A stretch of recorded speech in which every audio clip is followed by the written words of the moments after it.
গল্পের শুরুতে আমরা জানতে পারি যখন পুরো দুনিয়া শান্তির দিনগুলো উপভোগ করছিল হঠাৎ করেই একটা বিপর্যয় নেমে আসে। ঘটনাটা ঘটে তখন যখন আকাশ থেকে একটা ডেমোক্রেসি বম ফেলা হয়। কেউই জানত না এটা কে ফেলেছে, কোনো আমেরিকান, নর্থ কোরিয়ান নাকি কোনো রাশিয়ান। কিন্তু এর ফল ছিল ভয়াবহ। পুরো পৃথিবী এক ধরনের মরিচা ধরা স্তরে ঢেকে যায়। শহর থেকে গ্রাম, সব জায়গায় ছড়িয়ে পড়ে এই রস্ট। জমি, পুকুর, লেক, নদী, এমনকি বিল্ডিং পর্যন্ত সবকিছু ধ্বংস হয়ে যায়। শেষে দুনিয়াটা একেবারে ঠান্ডা, নিষ্ঠুর আর ভয়ঙ্কর মরুভূমিতে পরিণত হয়। এই ধ্বংসস্তূপের মাঝেই হঠাৎ করে দেখা যায় এক রহস্যময় যুবককে। সে মাথা থেকে পা পর্যন্ত পুরো ঢাকা, দেখতে একদম দুঃস্বপ্নের কোনো ভূতের মতো। তখন সে একটা চেকপোস্টে আটকে ছিল। অপেক্ষা করতে করতে তার চোখ পড়ে একটা বুলেটিন বোর্ডে লাগানো ওয়ান্টেড পোস্টারের দিকে। ঠিক তখনই বলি এলাকার মোটা ম্যানেজার চিৎকার করে বলে ওঠে, পোস্টারে যে লোকটা আছে সে এক বিপজ্জনক অপরাধী। তাকে খুঁজে বের করার জন্য কড়া নির্দেশ দেওয়া হয়েছে, কারণ ধারণা করা হয় তার মধ্যে ফাঙ্গাস তৈরি করার অদ্ভুত ক্ষমতা আছে। তখনকার সময় ফাঙ্গাসকে সাধারণ খাবার না, বরং বিষের প্রতীক হিসেবে দেখা হতো। শহরের ভেতরে তখনও মানুষ থাকত, ব্যবসা করত আর নিজেদের দৈনন্দিন কাজ চালিয়ে যেত। কিন্তু চারপাশের পরিবেশ সবসময় টান টান ছিল, কারণ সিকিউরিটি ফোর্স সব জায়গায় ছড়িয়েছিল। তারা প্রতিটা গলি, প্রতিটা দোকান তল্লাশি করত। কেউ যদি ভাঙ্গাসের ব্যবসা করত বা জমা করে রাখত, তাহলে তাকে সাথে সাথেই গ্রেফতার করা হতো। গার্ডদের কাছে ফাঙ্গাস মানে ছিল একদম ড্রাগের মতো। যে এর সাথে জড়িত তাকে অপরাধীর মতোই দেখা হতো। শহরের পুরনো একটা এলাকায় একটা ব্রোথেলে, যেখানে লাল আলো টিমটিম করছিল, সেখানে এক ধনী মহিলা চেয়ারে হেলান দিয়ে বসেছিল। সে নিজের কষ্টে ভরা তিক্ত জীবনের কথা এক টানা বলে যাচ্ছিল। তার চারপাশে বসে থাকা মেয়েগুলো শুনছে এমন ভান করছিল, মাঝে মাঝে মাথা নাড়ছিল আর কখনো কখনো সহানুভূতি দেখানোর জন্য দু একটা কথা বলছিল, কিন্তু আসলে তারা নিজেদের মধ্যে ছোটখাটো কথা আর হালকা গসিপেই ব্যস্ত ছিল। ওই একই বাড়ির একটা প্রাইভেট রুমে একটা তরুণ কাপল এমন কিছু করছিল যেটা বাইরে থেকে দেখলে বেশ সন্দেহজনক লাগতো। এক নজরে দেখলে যে কেউ ভুল বুঝতে পারত, ভাবতে পারত তারা হয়তো কোনো অশালীন কাজ করছে। হঠাৎ ভেতরে থাকা মেয়েটা ভয় পেয়ে চিৎকার করে উঠল, বলল, এটা অনেক বড়। তখন ছেলেটা ধীরে ধীরে তাকে শান্ত করে বলল, বড় হলেই তো কাজ ভালোভাবে হয়, কিন্তু আসল ব্যাপারটা একদম অন্যরকম। তুমি যা ভাবছো সেটা না, ওরা কোনো খারাপ কাজে ছিল না। আসলে তারা রোগের চিকিৎসা করছিল, ইনজেকশন আর ওষুধ দিয়ে। ওই ছেলেটার নাম ছিল মাইলো। সে একজন প্যাশনের তরুণ ডাক্তার আর মানুষের খুব ভরসারও একজন। মাইলো সবসময় চেষ্টা করত সেই ভয়ঙ্কর রস্ট রোগে আক্রান্ত মানুষদের বাঁচাতে, যেটা ধীরে ধীরে তাদের শরীরকে নষ্ট করে দিচ্ছিল। নিজের কোনো ক্লিনিক না থাকায় কিছু ভালো মনের যৌনকর্মী তাকে অস্থায়ীভাবে একটা মেডিকেল কর্নার ব্যবহার করতে দিয়েছিল। একদিন মাইলো যখন এক গরিব বাবা ছেলের চিকিৎসা করছিল, তখন পাশে বসা ব্রোথেলের মালিক তাকে একটা গুজব শোনালো। সে বলল, যারা ফাঙ্গাসকে রক্ষা করে বলে দাবি করে, আসলে তারাই আসল অপরাধী। তারাই নাকি গোপনে এই রস্ট ছড়িয়ে দিয়েছে, যার জন্য আজ পুরো পৃথিবী ধ্বংস হয়ে গেছে। কাজ শেষ হওয়ার পর ম্যাডাম মাইলোর কাছে প্রস্তাব দিল, সে চাইলে কিছু মেয়ের সঙ্গে একটা ফ্রি রাত কাটাতে পারে। এটা শুনে মেয়েগুলো হাসাহাসি শুরু করলো। অন্য কেউ হলে হয়তো এক কথায় রাজি হয়ে যেত, কিন্তু মাইলো শুধু হেসে ভদ্রভাবে না করে দিল। সে বলল, তোমরা সবাই সত্যিই সুন্দর, কিন্তু আমি এত সহজ না। তার কথা শুনে সবাই হেসে উঠল, আর তার প্রতি সম্মান আরও বেড়ে গেল। বাড়ি ফেরার পথে মাইলো পরিচিত একটা বেটারিতে থামল, কিছু খাবার কিনল, সাথে সে চুপি চুপি কিছু ফাঙ্গাসও কিনে নিল। দোকানের মালিক তাকে সাবধান করে দিল, গার্ডদের যেন কিছুতেই জানতে না পারে, না হলে পুরো শহরে সমস্যা শুরু হয়ে যাবে। মাইলোই ছিল একমাত্র ডাক্তার, মানুষ তার ছাড়া চলতেই পারত না। মালিক টাকা নিতে চাইল না, কারণ আগে মাইলো তার মেয়ের ফ্রি চিকিৎসা করেছিল। কিন্তু মাইলো একজন সৎ মানুষ হওয়ায় সে তবুও টাকা রেখে গেল, ন্যায্য মনে করেই। বাড়ি ফিরে মাইলো সেই ব্রেডটা তার বড় বোনকে দিল। তার বড় বোন আগে গার্ড ছিল, কিন্তু এখন সে রস্ট রোগে আক্রান্ত হয়ে চাকরি ছেড়ে দিতে হয়েছে। ভাই বোনদের জীবনের বড় সহায় এখন মাইলোই। ডিনারের পরে মাইলো মনোযোগ দিয়ে ওষুধ বানাতে বসল, কারণ কমিটিটি তাকে একটা আধুনিক মেডিসিন মেশিন দিয়েছিল। তার বোন তাকে সতর্ক করে বলল, ডিস্ট্রিক্ট কমিটি হেড কুরোকাওয়া থেকে খুব সাবধান থাকতে। সে এক চতুর মানুষ, কাউকে ফ্রি কিছু দেয় না, তার সঙ্গে বেশি ঝামেলা করা ভালো ফল দেয় না। কিন্তু মাইলো শুধু হেসে বলল, সে ভয় পায় না, তার একটাই লক্ষ্য, শহরকে রস্ট রোগ থেকে বাঁচাতে চিকিৎসা খুঁজে বের করা। এদিকে চৌকিতে সেই মোটা মানুষ রহস্যময় ওয়ান্টেড অপরাধীর ব্যাপারে ছলছল পড়ছিল। সে বলল তার মধ্যে এমন অদ্ভুত ক্ষমতা আছে যে তার পিছনে পড়া সব মৃতদেহ ও সে ফিরে আনে। সাথে থাকা মাস্কধারী ব্যক্তি আশেপাশের অদ্ভুত জিনিসগুলো নিয়ে কৌতূহল প্রকাশ করল। মোটা মানুষ বোঝালো সবই শুধু স্কার্পস। হঠাৎ রুমের টিভিতে ব্রেকিং নিউজ চলতে শুরু করল। শহরের বাইরে হঠাৎ করে বড় বড় মাশরুম গজিয়েছে, টাওয়ারের মতো উঁচু। এটা দেখে মাইলোর বোন উদ্বিগ্ন হয়ে গেল। মাইলো বলল ওষুধ দিতে যেতে হবে। যাওয়ার আগে সে বিশেষভাবে বোনকে সতর্ক থাকতে বলল। তারপর প্ল্যান অনুযায়ী মাইলো ফাঙ্গাস নিয়ে বেকারিতে গেল, কিন্তু হঠাৎ একটা ছেলে তার সামগ্রী চুরি করে নিল। ভেবেছিল এটা খাবার। মাইলো সঙ্গে সঙ্গে তার পিছনে পড়ল। এক সংকীর্ণ গলিতে পৌঁছালো। সেখানে তার বিস্ময়, ছেলেটি হামলা চালিয়েছে। মাইলোর নাজুক মুখ দেখে ছেলে ভেবে নিল সে মেয়ে, আর হামলা বন্ধ করল। কিন্তু মাইলো স্থির কণ্ঠে বলল সে একজন সৎ মানুষ। তারপরও ছেলেটিকে দোষ দেয়নি, বরং তার চোখের ক্ষতের চিকিৎসা করল আর প্রতিশ্রুতি দিল পরের বার তাকে মন পছন্দ খাবার খাওয়াবে। ছেলেটি চলে গেলে হঠাৎ করে ডিস্ট্রিক্ট কমিটি হেড কুরোকাওয়া সেখানে হাজির হয়ে গেল। সে আবার তার মিষ্টি কণ্ঠে মাইলোকে বোঝাতে শুরু করল, চলো বড় শহরে যাই, সেখানে ভালো কন্ডিশনে রোগীদের চিকিৎসা করা যাবে। কিন্তু মাইলো স্পষ্টভাবে না করে দিল, কারণ তার নিজের শহরে তখনও অনেক রোগী ছিল। কুরোকাওয়া হাল ছাড়ল না। সে ধীরে ধীরে কাছে আসার চেষ্টা করতে লাগলো, যা দেখে মাইলোর চিন্তা হলো ফাঙ্গাস ভর্তি ব্যাগটা যেন কেউ না দেখে ফেলে। ঠিক সেই টেনশনাল মুহূর্তে হঠাৎ রাস্তার মাঝখানে এক বিশাল মাশরুম গজিয়ে উঠল। কুরোকাওয়ার মনও অন্যদিকে চলে গেল, আর সে সঙ্গে সঙ্গে চৌকির দিকে ফিরে গেল। সেখানে এফএটি অফিসারের সঙ্গে থাকা মাস্কধারী ব্যক্তি ঘোষণা করল এগুলো মাংসের বডি, আর তাদের পরিবার পর্যন্ত পৌঁছে দেওয়ার দায়িত্ব তার। গার্ডরা কিছুক্ষণ বিশ্বাস করল এবং বেশি তল্লাশি করল না। তবে তারা মাইলোর ব্যাগ নিয়ে প্রশ্ন করল, কারণ শহরে তাৎক্ষণিকভাবে নিষিদ্ধ অস্ত্র হিসেবে ধরা হতো। ঠিক সেই সময় মঙ্ক তার আসল রূপ দেখালো। তার উজ্জ্বল অ্যাডাল্ট চুল বেরিয়ে এলো। এক শক্তিশালী তীর চালিয়ে সে ফাঙ্গাসকে দ্রুত বৃদ্ধি করল, আর আশেপাশের সবকিছু ধ্বংস হয়ে গেল। গার্ডদের কাছ থেকে পালাতে পালাতে হঠাৎ মাইলোর সঙ্গে তার মুখোমুখি দেখা হয়ে গেল। এদিকে মাইলোর বাড়িতে তার বোন গার্ড ইউনিফর্ম পরে শহর রক্ষার জন্য বের হয়ে গিয়েছিল। মাইলো তাকে থামানোর চেষ্টা করতে গিয়ে বেশি কথা বলার এবং ক্লান্তির কারণে অসুস্থ হয়ে পড়ল। যতক্ষণ সে জেগে তার বোন চলে গেছে। এখন মাইলোর কাছে একমাত্র কাজ ছিল ল্যাবরেটরিতে মনোযোগ দিয়ে নতুন ফাঙ্গাস থেকে ওষুধ বানানো। কাজ করতে করতে হঠাৎ মাইলো পিছন থেকে একটি কণ্ঠ শুনল। যখন সে ঘুরে দেখল, তখন এক লাল চুলের যুবক একটি গুরুতর আহত বৃদ্ধের সঙ্গে দাঁড়িয়ে আছে। সে নিজেকে বিস্কো বলল, সেই মানুষ যার পেছনে পুরো দুনিয়া ছুটছিল। সন্দেহজনক কারণে গার্ড বিস্কোর কাছে বলল, স্ক্রিপচারের একটি অংশ পড়ে প্রমাণ কর তুমি সত্যিই মঙ্ক। দেখতে তো এটা সাধারণ একটা অনুরোধ মনে হচ্ছিল, কিন্তু আসলে মাইলোর জন্য এটা কঠিন পরীক্ষার মতো। সে তখন কোনো উত্তর দিতে পারল না। নীরবতা পরিবেশকে আরও টেনশনাল করে দিল। সে জানত যদি কোনো ভুল করে পালানোর কোনো পথ থাকবে না। অবশেষে সে সঙ্গে সঙ্গে অ্যাকশন নিল। এক শক্তিশালী তীর চালালো, যার ফলে দরজা ভেঙে গেল আর কাঠের টুকরো চারদিকে ছিটকে পড়ল। ধুলো চারপাশে ছড়িয়ে গেল, আর সঙ্গে সঙ্গে লুকানো বড় কাপড়টা নিচে টেনে ফেলা হলো। সবাই চোখ খুলে তাকালো। তখন দেখা গেল বিস্কোর দাদু একটি বিশাল কাঁকড়ার সঙ্গে সামনে দাঁড়িয়ে আছেন। সবাই অবাক। এখন দুজনের কাছে পালানোর বাইরে আর কোনো বিকল্প ছিল না, কারণ দূর থেকে পায়ের আওয়াজ আর গানের শব্দ আসছিল। হিপোসের গাইডিং টিম বড় বড় মেশিন গান নিয়ে তাদের পিছনে ছিল। গুলির বৃষ্টি মাটিতে গোড়া হয়ে ঢুকছিল। গভীর গর্ত তৈরি হচ্ছিল। ধোঁয়া আর ধুলো রাস্তাকে ঢেকে ফেলেছিল। বিস্কো দ্রুত কাঁকড়ার পিঠে লাফ দিল। তার হাতে বুকে দৃঢ়ভাবে ধরেছিল আর ধারাবাহিকভাবে তীক্ষ্ণ তীর চালাচ্ছিল। তার নিখুঁত লক্ষ্য এবং গতি গার্ডদের কাছে আসতে দিতে পারছিল না। দাদুও অবসর নেননি। তারা বিশেষ জাম্পিং ফাঙ্গাস ব্যবহার করে দুজনকে সরাসরি শহরের প্রাচীরের ওপরে পৌঁছে দিল। এই অপ্রত্যাশিত লাফ পুরো শহরে আতঙ্ক ছড়িয়ে দিল, আর গার্ডরা সঙ্গে সঙ্গে প্রতিক্রিয়া দেখাতে পারল না। ভেতরে ঢুকতেই বিস্কো মাইলোকে সেই বিরল ফাঙ্গাস দিল, যা দিয়ে দাদুর ক্ষতের চিকিৎসা তৈরি করতে হবে। বৃদ্ধ ব্যক্তি তখন মারাত্মকভাবে আহত। কাপড় রক্তে ভিজে গেছে, শ্বাস কষ্টকর। মাইলো, যার নাকে শিকারী কুকুরের মতো অনুভূতি আছে, রক্তের গন্ধ পেয়ে বুঝল এই ক্ষত অত্যন্ত সংকটজনক। শুধুমাত্র মৌখিক ঔষধ দিয়ে ঠিক হবে না। সে সঙ্গে সঙ্গে সার্জারির অনুরোধ করল, কারণ সময় খুবই কম। বিস্কো উদ্বিগ্ন মনের সঙ্গে মাথা নেড়ে সম্মতি দিল। মাইলোকে ঔষধ তৈরি করার জন্য 10 মিনিট সময় দিল। সন্দেহ ছিল, কিন্তু অন্য কোনো বিকল্প ছিল না। কিন্তু বিশৃঙ্খলা এখানেই শেষ হল না। কাজ শুরু করার সঙ্গে সঙ্গেই চেয়ারম্যানের মানুষ তাদের হাইড আউট খুঁজে বের করল আর একটি সতর্কতামূলক শট ছুড়ল। পুরো রুমে হুড়ুহুড়ি শুরু হলো। বিস্কো মাইলোকে হোস্টেজ হিসেবে ধরল। হেসে বলল তার কোনো ফরক নেই, কিন্তু দ্বিধা ছাড়াই সে পুরো দলের ওপর প্রাণঘাতী তীর চালাতে শুরু করল। বিস্কোর কাছে আর কোনো বিকল্প ছিল না। সে শক্তিশালী তীর চালালো এবং ধৈর্য ধরে অপেক্ষা করল র্যাবিট হেড গোর্গগুলোর কাছাকাছি আসার। যখন তারা লড়াই শুরু করল, বিস্কো সুযোগ নিল। মাইলো আর তার দাদুকে ফেলার পরিকল্পনা করল।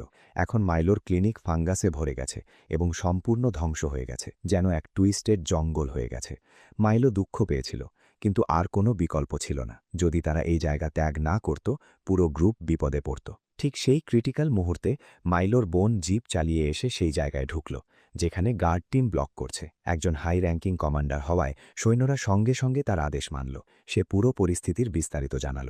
সেই দুপুরে বিস্কো আর তার দাদু প্রায় ঘিরে পড়েছিল। তাদের আবারও সিটি ওয়াল ভাঙার জন্য স্পেশাল জাম্পিং ফাঙ্গাস ব্যবহার করতে হবে। এটা ঝুঁকিপূর্ণ ছিল, কিন্তু পালানোর একমাত্র উপায় এই ছিল।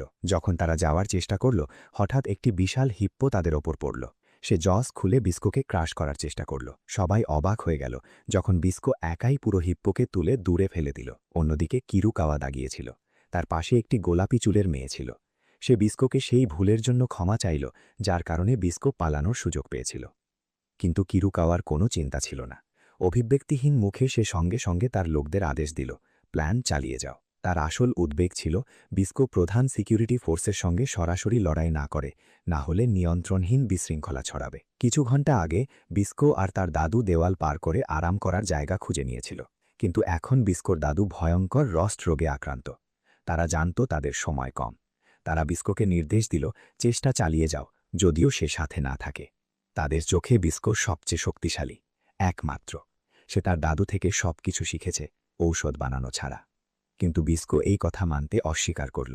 মাথা নেড়ে ক্রুদ্ধ কঞ্চে বলল, দাদু, আপনার জীবনকে এত ছোট মনে করবেন না। আপনি জানেন না কতগুলো চেকপোস্ট ভেঙেছেন রেয়ার রস্ট ফাঙ্গাস খুঁজে বের করতে। সে শপথ করল, যতই ঝুঁকি হোক না কেন তার দাদুকে মরতে দেবে না। বিস্কো সেই জায়গায় পৌঁছল যেখানে কাকড়া বিশ্রাম নিচ্ছিল। ঠিক তখন হঠাৎ একটি রকেট বিদ্যুতের মতো আকাশে উড়ে গেল। সে সঙ্গে সঙ্গে তার তীর প্রস্তুত করল আর ছুড়ে দিল। রকেটটি হাওয়ায় বিস্ফোরিত হয়ে টুকরো হয়ে ছিটকে গেল, যা স্কাই স্নেল বিমান নিয়ন্ত্রণ করা মেয়েকে অবাক করে দিল। কোনো বিপজ্জনক কিছু আসছে বোঝে বিস্কোর দাদু তাকে দ্রুত কাঁকড়ার নিচে লুকতে বলল, কারণ স্নেল তার উপর বিষ ছিটাতে চলেছিল। বিস্কো পাল্টা আক্রমণ করার চেষ্টা করল। হঠাৎ কোথা থেকে একটা ইল নেমে এসে সরাসরি তার পায়ে কামড় দিল। ঠিক তখন ওপরের দিকে বিমান গুলিবর্ষণ করল। দাদু কোনো দ্বিধা না ভেবে দৌড়ে এসে তার নাতিকে বাঁচাল। গুলির বৃষ্টি তাদের শরীর কেটে চলে যাচ্ছিল। কাপড় রক্তে ভিজে গেল। বিস্কো স্তম্ভিত হয়ে দাঁড়াল। সে তীরকে দৃঢ়ভাবে ধরল এবং সব শক্তি ব্যবহার করে একটি মারাত্মক তীর ছুড়ল। ফলে বিমানটি বিস্ফোরিত হয়ে মাটিতে পড়ল। সময় নষ্ট না করে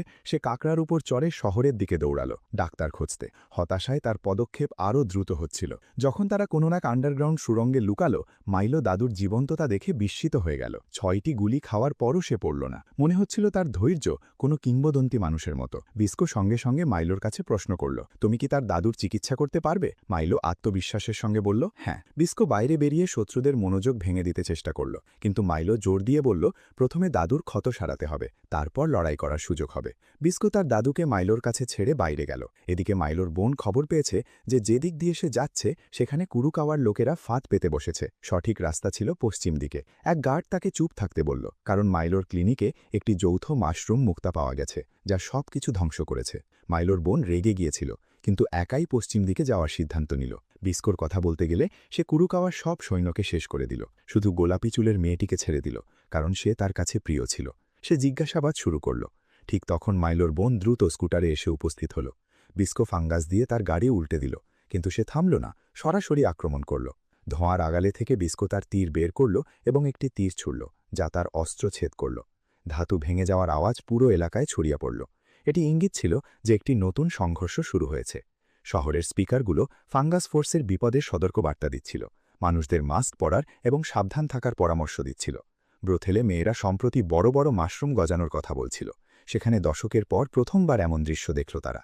ম্যাডাম সবাইকে ভেতরে যেতে বলল, যাতে স্পোর তাদের শ্বাসে না ঢুকতে পারে। হঠাৎ নিচ থেকে খবর এলো প্যান্ডা ক্লিনিক ধ্বংস হয়ে গেছে। ম্যাডাম চিন্তিত হয়ে গেল, কারণ সেখানে মাইলো ছিল, যার প্রতি তিনি সবসময় যত্নশীল ছিলেন। এই সময় মাইলো তার হাতে বিস্কোর দাদুকে ব্লাড ট্রান্সফিউশন দিচ্ছিল। রস্ট রোগে আক্রান্ত বৃদ্ধ প্রায় অচেতন হয়ে যাচ্ছিল। ট্রান্সফিউশনের কারণে ধীরে ধীরে সে সচেতন হল, কিন্তু সত্যি কথা হল রস্ট তার অঙ্গপ্রত্যঙ্গ প্রায় খেয়ে ফেলেছিল। সে মাত্র 1 মাসই বাঁচতে পারল। এরপর তার ভাইটাল অর্গানগুলো পুরোপুরি ব্যর্থ হয়ে গেল। তবু সে কাজ চালিয়ে গেল। সে মাইলোর দক্ষতার প্রশংসা প্রশংসা করল, বলল তার হাত অত্যন্ত ডেলিকেট, স্থির এবং ধৈর্যপূর্ণ। এরপর সে তার নাম জানালো, জাবি, যিনি বিস্কোর মাস্টার। বাইরে বিস্কো আর মাইলোর বোনের মধ্যে তীব্র লড়াই শুরু হয়ে গেছে। লোহার ধাক্কা আর গ্রান্টের শব্দ পরিবেশকে আরও ভারী করে তুলছিল। যদিও বিস্কো লড়ছিল, তারপরও সে মাইলোর বোনকে থামার পরামর্শ দিচ্ছিল, কারণ প্রতিটি আঘাত তার শরীরের রস্ট ছড়াচ্ছিল। মৃত্যু কাছে চলে আসছিল, কিন্তু মাইলোর বোনের কোনো চিন্তা ছিল না। তার চোখে শুধু ঘৃণা। সে নিশ্চিত ছিল রস্ট ছড়ানো বিস্কোই করেছে। বিস্কো তাকে বোঝানোর চেষ্টা করল, কিন্তু তার কথা তার রাগে ভরা হৃদয়ে পৌঁছায়নি। ঠিক সেই সময় জাবি মাইলোকে সত্যটি বলল, ফাঙ্গি রস্ট ছড়ায় না, বরং রস্ট খায়। ফাঙ্গি বেঁচে থাকার জন্য বিবর্তিত হয়েছে, আর এটাই তাদের বিশেষ ক্ষমতা। সে বলল, মানুষ ফাঙ্গিকে ভুল বোঝে, কারণ তারা রস্টের দাগে ফাঙ্গি গজাতে দেখেছে, আর দ্রুত অনুমান করেছে রস্টের কারণ ফাঙ্গি। এই ভুল ধারণা আরও ছড়িয়েছে, কারণ ফাঙ্গি প্রোটেক্টররা মানুষকে ঠিকভাবে বোঝাতে পারেনি, তাই পুরো দুনিয়া তাদের ঘৃণা করেছে। কিন্তু জাবির কথার প্রভাব মাইলোর বোনের ওপর পড়েনি। সে রাগে তার গাড়ি বিস্কোর দিকে চালিয়ে মারল, যার ফলে বিস্কো দূরে পড়ে গেল। বিস্কো ব্যথা পেল, তবু শান্তভাবে বোঝাতে থাকল সে রস্ট এলাকায় শুধুমাত্র চিকিৎসার জন্য ফাঙ্গি ব্যবহার করেছিল। সে কখনো কাউকে কৃতজ্ঞতার আশা করেনি। তবু তাকে ভুল বোঝা হলো, মারপিট করা হলো, শত্রুর মতো দেখা হলো। স্বাভাবিকভাবেই সে দুঃখী ছিল, কিন্তু ধৈর্য ধরে রেখেছিল। মাইলোর বোন আলাদা ছিল। সে শুধু বিস্কোর আসল উদ্দেশ্য জানতে চেয়েছিল। যখন তার উপর চাপ সৃষ্টি করা হলো, বিস্কো স্বীকার করল সে আর জাবি রেয়ার রস্ট খাওয়া ফাঙ্গি খুঁজছে, এমন একটি ম্যাজিকের দিকে যা পুরোপুরি রস্ট দূর করতে পারে। এটা শুনে মাইলোর বোন পাউ আরও রেগে গেল। সে ভাবল সবই হয়তো একটা অজুহাত, কিন্তু বিস্কোর কোনো খেয়াল নেই। পাউ রেগে গেল এবং বিস্কো যে দেয়ালে দাঁড়িয়েছিল সেটা পুরোপুরি ভাঙার জন্য বেপরোয়া গতিতে দৌড়াল। কিন্তু এইবার বিস্কো আগে থেকেই সতর্ক ছিল। সে মাইলোকে ব্যবহার করল পাউকে উত্তেজিত করে ট্র্যাপে ফেলার জন্য। রাগে পাউ আরও জোরে আক্রমণ করল, আর ঠিক সেই মুহূর্তে বিস্কো চতুরভাবে তার অস্ত্রে ফাঙ্গি লাগাল। এটা দেখে বিস্কোর ভেতরে কষ্ট হল, কারণ তার আসল কাজ ছিল মানুষকে সুস্থ করার জন্য ফাঙ্গি ব্যবহার করা, কোনো মেয়ের ওপর আক্রমণের জন্য নয়। কিন্তু যুদ্ধ তাকে বাধ্য করেছিল এমন করতে। অবশেষে বিস্কো একটি ট্র্যাঙ্কুইলাইজার তীর ছুড়ল এবং পড়ে যাওয়া পাওয়ের শরীর ধরল, যাতে সে আহত না হয়। সে ধীরে ধীরে তাকে আন্ডারগ্রাউন্ড সিআর হাইডআউটে নিয়ে গেল। সেখানে বিস্কোর আবার দেখা হলো তার দাদুর সঙ্গে, যিনি এখন কোনো অক্ষম বৃদ্ধের মতো নয়, বরং 18 বছরের যুবকের মতো সম্পূর্ণ সুস্থ মনে হচ্ছিল। তাকে দেখে বিস্কো এতটাই আবেগাপ্লুত হল যে নিজেকে সামলানোর চেষ্টা করেও প্রায় কেঁদে ফেলল। মাইলো তার বোনকে অচেতন দেখলে আতঙ্কিত হয়ে দৌড়ে গেল। বিস্কো তাকে আশ্বস্ত করল তার ওপর শুধু সিডেশন দেওয়া হয়েছে, কিছুক্ষণ পর সে সচেতন হবে।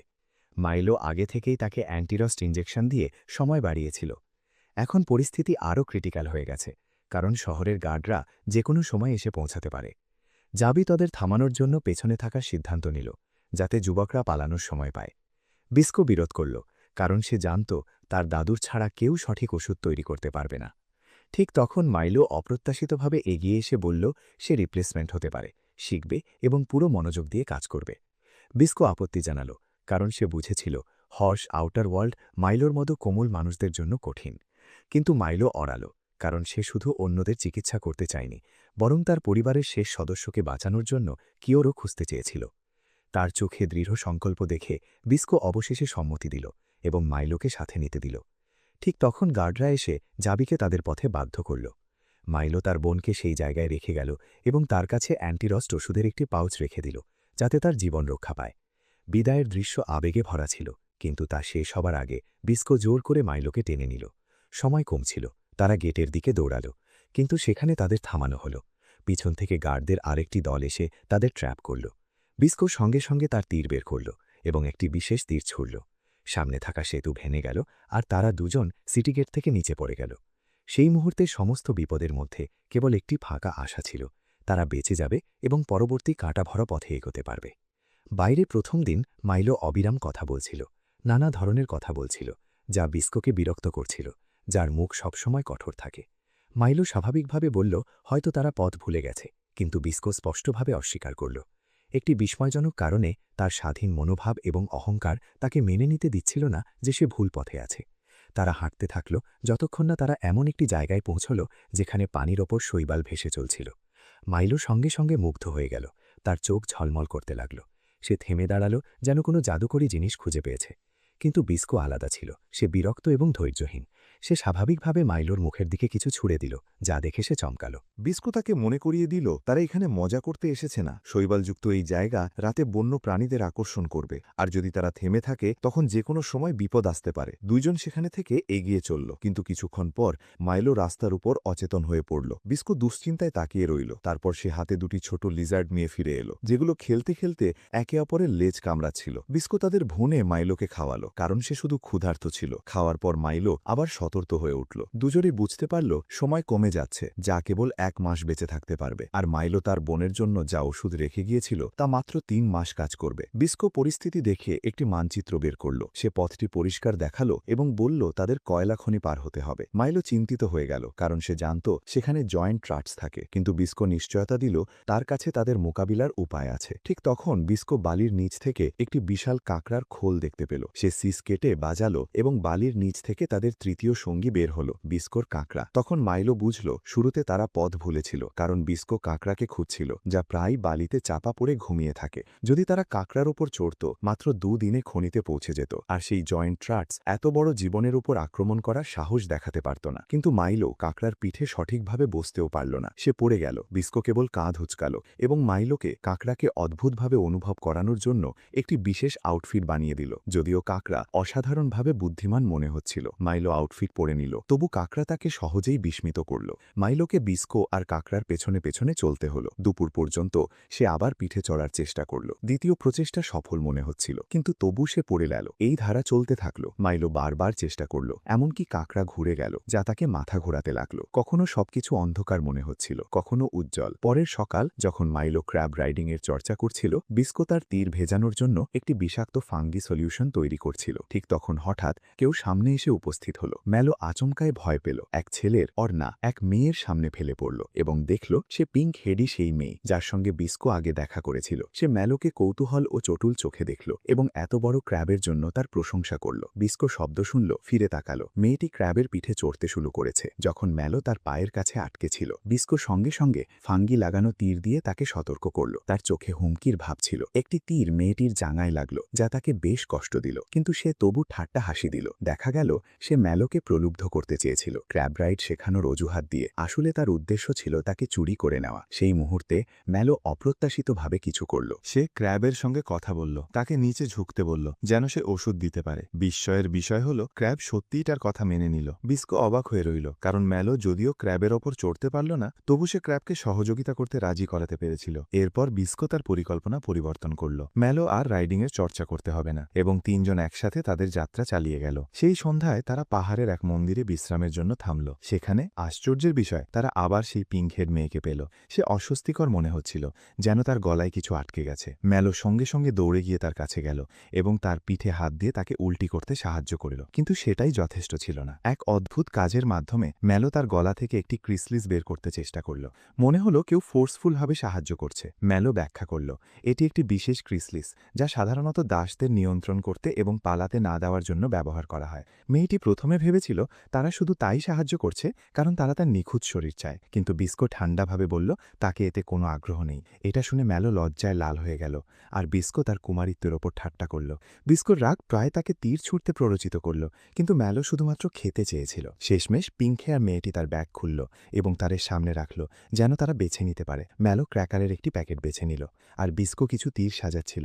তখনই মেয়েটি টাকা চাইল, যা বিস্কোকে বিরক্ত করল, কিন্তু ম্যালো তবুও টাকা দিতে রাজি হল। সে আনন্দের সঙ্গে বিস্কোকে ক্র্যাকারের স্বাদ নিতে বলল এবং দুজনেরই এটা অসাধারণ লাগলো। কিন্তু যখন পেট্রোলের কথা উঠল, তখন মেয়েটি তা বিক্রি করতে চাইল না, এমনকি তার সামনেই তা উড়িয়ে দিল। সেই রাত হঠাৎ ভূমিকম্প হলো।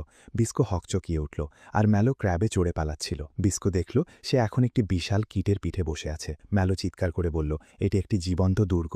যদি এটি কয়লা খনির সঙ্গে আঘাত খায়, পুরো খনি বিস্ফোরিত হয়ে যাবে। বিস্কো ভালো জানে এটি বন খাওয়া ওয়ার্ম প্রজাতির, এবং পিঙ্ক হেড মেয়েটি পেট্রোল ফেলে জাগিয়ে দিয়েছিল। বিস্কো চিৎকার করে ম্যালোকে নির্দেশ দিল কিভাবে ক্র্যাবকে ওয়ার্মের মাথার ওপর আক্রমণ করতে বলবে যাতে এটি থামে। কিন্তু সেই মুহূর্তে পিঙ্ক হেড মেয়েটি তাকে শক্ত করে ধরে রেখেছিল, আর সে নড়তে পারছিল না। ম্যালো অন্তরের অনুভূতিতে ক্র্যাবকে অনুরোধ করল, এবং ক্র্যাব সত্যিই তার কথা মেনে ওয়ার্মের মাথায় আঘাত করতে লাফ দিল। বিস্কো সামহাও লাফ দিতে সক্ষম হল, মেয়েটিকে নিজের সঙ্গে টেনে নিল এবং ফাঙ্গি ঢাকা একটি তীর দিয়ে ওয়ার্মের খোলসে আঘাত করল। ফাঙ্গি সঙ্গে সঙ্গে ছড়িয়ে পড়ল, ওয়ার্ম থামল এবং মরে পড়ল। সৌভাগ্যক্রমে গ্রুপ কয়লা খনির ঠিক আগে থামল, কিন্তু তারা নিঃশ্বাস নিতে পারার আগে কোথা থেকে যেন একটি কামান ছোড়া হলো, যার ফলে পুরো কয়লা খনি এলাকা বিস্ফোরিত হয়ে গেল। তাদের বাধ্য হয়ে অন্য কোনো পথ খুঁজতে হলো। পরে মেলো জানালো পিঙ্ক হেড মেয়েটি তাদের দুজনের টাকা নিয়ে পালিয়েছে, কিন্তু অন্তত কিছু খাবার রেখে গিয়েছিল, যা দেখায় তার বিবেক এখনো আছে। বিস্কো মেলোর দিকে তাকালো এবং দেখল হাতের চোট থাকা সত্ত্বেও সে ক্র্যাব রাইডিংয়ে অনেক দক্ষ হয়ে উঠেছে। এটি প্রমাণ করে যে মেলো অনেক অনুশীলন করছে। বিস্কো অনুমোদনের ইঙ্গিত দিয়ে হালকা মাথা নাড়ল, আর তারপর দুজনই আবার তাদের যাত্রা চালিয়ে দিল। হুশে আসার সঙ্গে সঙ্গে পাউ সঙ্গে সঙ্গে তার বড় মোটরসাইকেলে উঠল, ইঞ্জিন চালু করল এবং দ্রুত চলে গেল। সে বাকি থাকা চিহ্নগুলোর পিছনে চলে গেল, মাথায় শুধু একটাই চিন্তা, মেলোকে খুঁজে বের করতে হবে। এই সময়ে মেলো আর বিস্কো একটা ঝুঁকিপূর্ণ পরিস্থিতিতে ছিল। হঠাৎ তারা কিছু বন্ধু আর লাঠি হাতে নেওয়া শিশুর দল দ্বারা ঘেরাও হয়ে গেল। শিশুরা তাদের ওপর আক্রমণ করতে লাফালাফি করছিল, যেন তারা আগে থেকেই অম্বুশে বসে আছে। এই আগ্রাসী শিশুরা ভেবেছিল মেলো আর বিস্কো কিরকাওয়ায়ের গুন্ডারা, তাই তারা অবিরত আক্রমণ চালাচ্ছিল। দুজনকেই দ্রুত হাত উঁচু করতে হলো এবং বোঝাতে হলো যে তারা সেই মানুষটির সঙ্গে কোনো সম্পর্ক নেই, কিন্তু শিশুরা তাদের কথা মানল না। মেলো বলল সে শুধু বাঁচার জন্য কিছু খাবার কিনতে চেয়েছিল। তার কণ্ঠে সৎ অনুভূতি স্পষ্ট ছিল, কিন্তু শিশুরা এখনও সন্দিহান ছিল। তারা মেলো আর বিস্কোর ছেঁড়া পুরানো জামা, ময়লা মুখ আর অসহায় চেহারা দেখে হাসতে লাগল। শিশুরা ভেবেছিল এই র্যাগেড ওয়ান্ডারদের কাছে কিছু কেনার টাকা কিভাবে থাকতে পারে। তাদের সচেতন মনোভাব একদম কমেনি। বন্ধু আর লাঠি এখনও সরাসরি তাদের দিকে নিক্ষিপ্ত ছিল। সেই পরিস্থিতিতে বিস্কো অনিচ্ছাকৃতভাবে তার চাওয়া পোস্টার বের করল। এটি এক ভাঁজ হওয়া কাগজ, যেখানে তার মুখ এবং আকর্ষণীয় পুরস্কার পরিষ্কার লেখা ছিল, যা প্রমাণ করছিল যে তাদের কিরকাওয়ায়ের সঙ্গে কোনো সম্পর্ক নেই। পোস্টার দেখার পর শিশুরা একটু শান্ত হলো এবং আর কখনো আক্রমণ না করার প্রতিশ্রুতি দিল, কিন্তু তারপরও তারা তাদের ফ্রিতে ছাড়ল না। কিছুক্ষণ পরে মেলো এবং বিস্কোকে বেঁধে নিয়ে যাওয়া হলো। বিস্কো পুরোপুরি শান্ত ছিল, এমনকি ঠান্ডা হাসি দিয়ে বলল, যদি চান আমাকে পুরস্কারের জন্য তাদের হাতে দিতে পারেন, আমার হারানোর কিছু নেই। দুজনকেই শিশুর শেল্টার হোমে নিয়ে যাওয়া হলো, যা কাঠ এবং ধাতব স্ক্র্যাপ দিয়ে তৈরি এক ধ্বংসপ্রাপ্ত এলাকা। তারপর তাদের এক নোংরা ঘরে বন্দি করা হলো। এই সময়ে পাও একটি পরিত্যক্ত অ্যাপার্টমেন্ট কমপ্লেক্সের মধ্য দিয়ে গেল, যেখানে করিডোর এবং সিঁড়িতে মরদেহ ছড়িয়েছিল আর বাতাসে মৃত্যুর গন্ধ ভরা ছিল। সেখানে সে একটি বৃদ্ধ দম্পতিকে বাঁচালো, যারা একটি যৌথ স্পাইডারের আক্রমণের সঙ্গে লড়াই করছিল। রেস্কিউ হওয়ার পরে বৃদ্ধ দম্পতি হাঁপে হাঁপে বলল, চারপাশে ছড়ানো মরদেহগুলো ব্যান্ডেডদের কারণে, যারা ওই জায়গা দিয়ে যাওয়া ট্রেডারদের লুটেপুটে করত। কৃতজ্ঞতায় তারা মেলোর বোনকে তাদের ছোট কিন্তু পরিষ্কার ঘরে আমন্ত্রণ জানালো এবং তার ভাঙা মোটরসাইকেল ঠিক করার প্রতিশ্রুতি দিল। এই সময় মেলো সঙ্গে ছিল একটি ছোট মেয়ে, যে অন্যদের তুলনায় অনেক বেশি বোঝাপড়া করছিল। সে মেলোর জন্য খাবার নিয়ে আসছিল এবং তাকে শক্তি পাওয়ার জন্য খেতে বলছিল। এই নম্র আচরণে মেলো বুঝতে পারল মেয়ে তাকে খারাপ মানুষ মনে করে না। কথোপকথনের মাঝে মেয়ে মেলোকে ওই এলাকার বাচ্চাদের জীবন সম্পর্কে বলল। প্রতিটি শীতকালে তারা এক ধরনের মনস্টারের মুখোমুখি হতো, যাদের তারা শয়তান শিশু বলে ডাকে। এই জীবগুলো প্রায়শই তাদের ভয় দেখাতো এবং ব্যথা ছড়াতো। মনোযোগ দিয়ে দেখলে মেলো দেখল মেয়েটির বাহুতে সাদা ফস্কির মতো দাগ আছে। যখন সে এর ব্যাপারে জানতে চাইল, মেয়ে বলল একদিন কুরোপাওয়া এই জায়গায় এসেছে এবং ঘোষণা দিয়েছে বাচ্চাদের রস ডিজিজ হয়েছে, তাই বড়দের মেডিসিন কিনতে টাকা উপার্জনের জন্য এখানে কাজ করতে হয়। এটা শুনে মেলো বুঝতে পারল এটা একটা ইলিউশন, কারণ মেয়েটির হাতের দাগগুলো আসলে রস্টের দাগ ছিল না। এই সময় পাউ সেই বৃদ্ধ দম্পতির বাড়িতে পৌঁছল।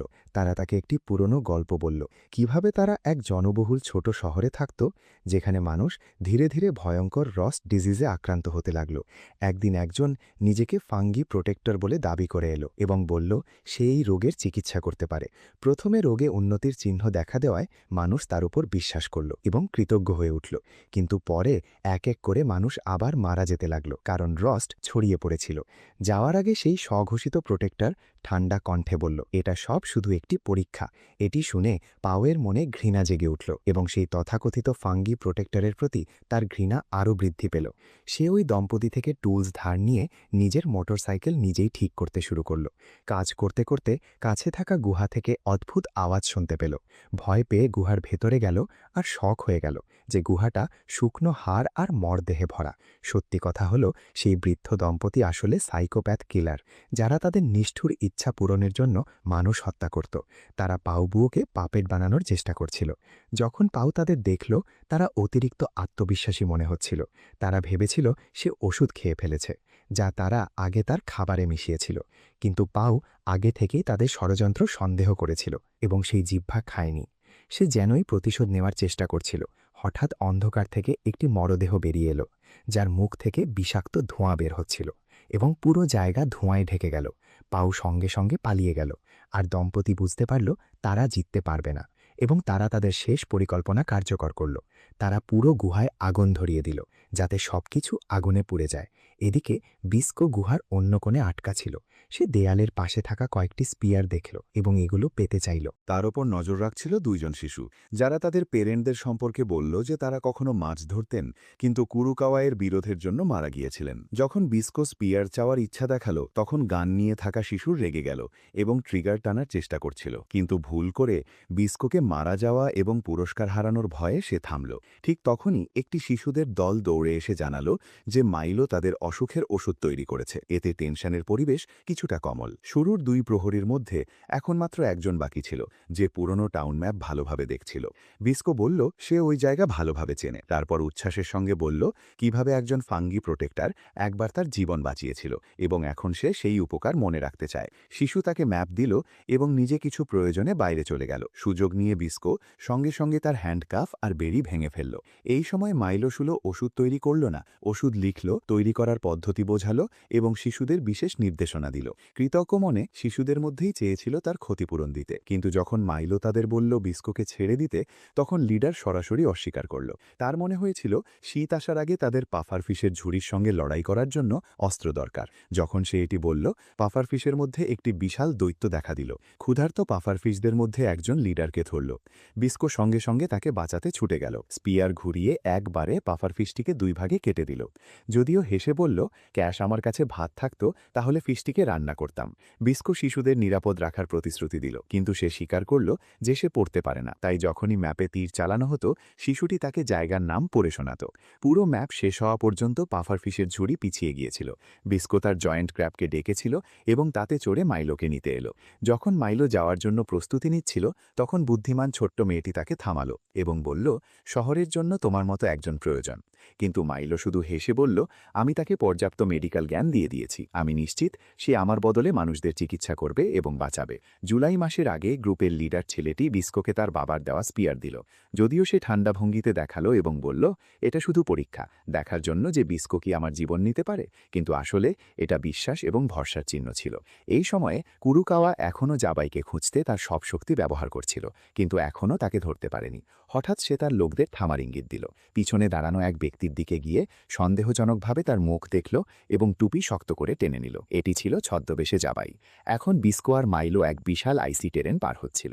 ঠান্ডা বাতাস এত তীব্র ছিল যে প্রতিটি পদক্ষেপ দ্বিগুণ ভারী মনে হচ্ছিল। মাইলো মাথা থেকে পায়ে পর্যন্ত কাঁপছিল। তার শ্বাস যেন সাদা ধোঁয়ার মতো হয়ে যাচ্ছিল। ঠান্ডা হাড়ে ঢুটে পড়ছিল, যার কারণে সে ঠিকমতো হাঁটতেও পারছিল না। বিস্কো তেমন চিন্তা করল না, বরং মজার ভঙ্গিতে হেসে উঠল। তার চোখে তিরস্কারের ঝলক দেখা দিল যখন সে মাইলোকে লড়াই করতে দেখল।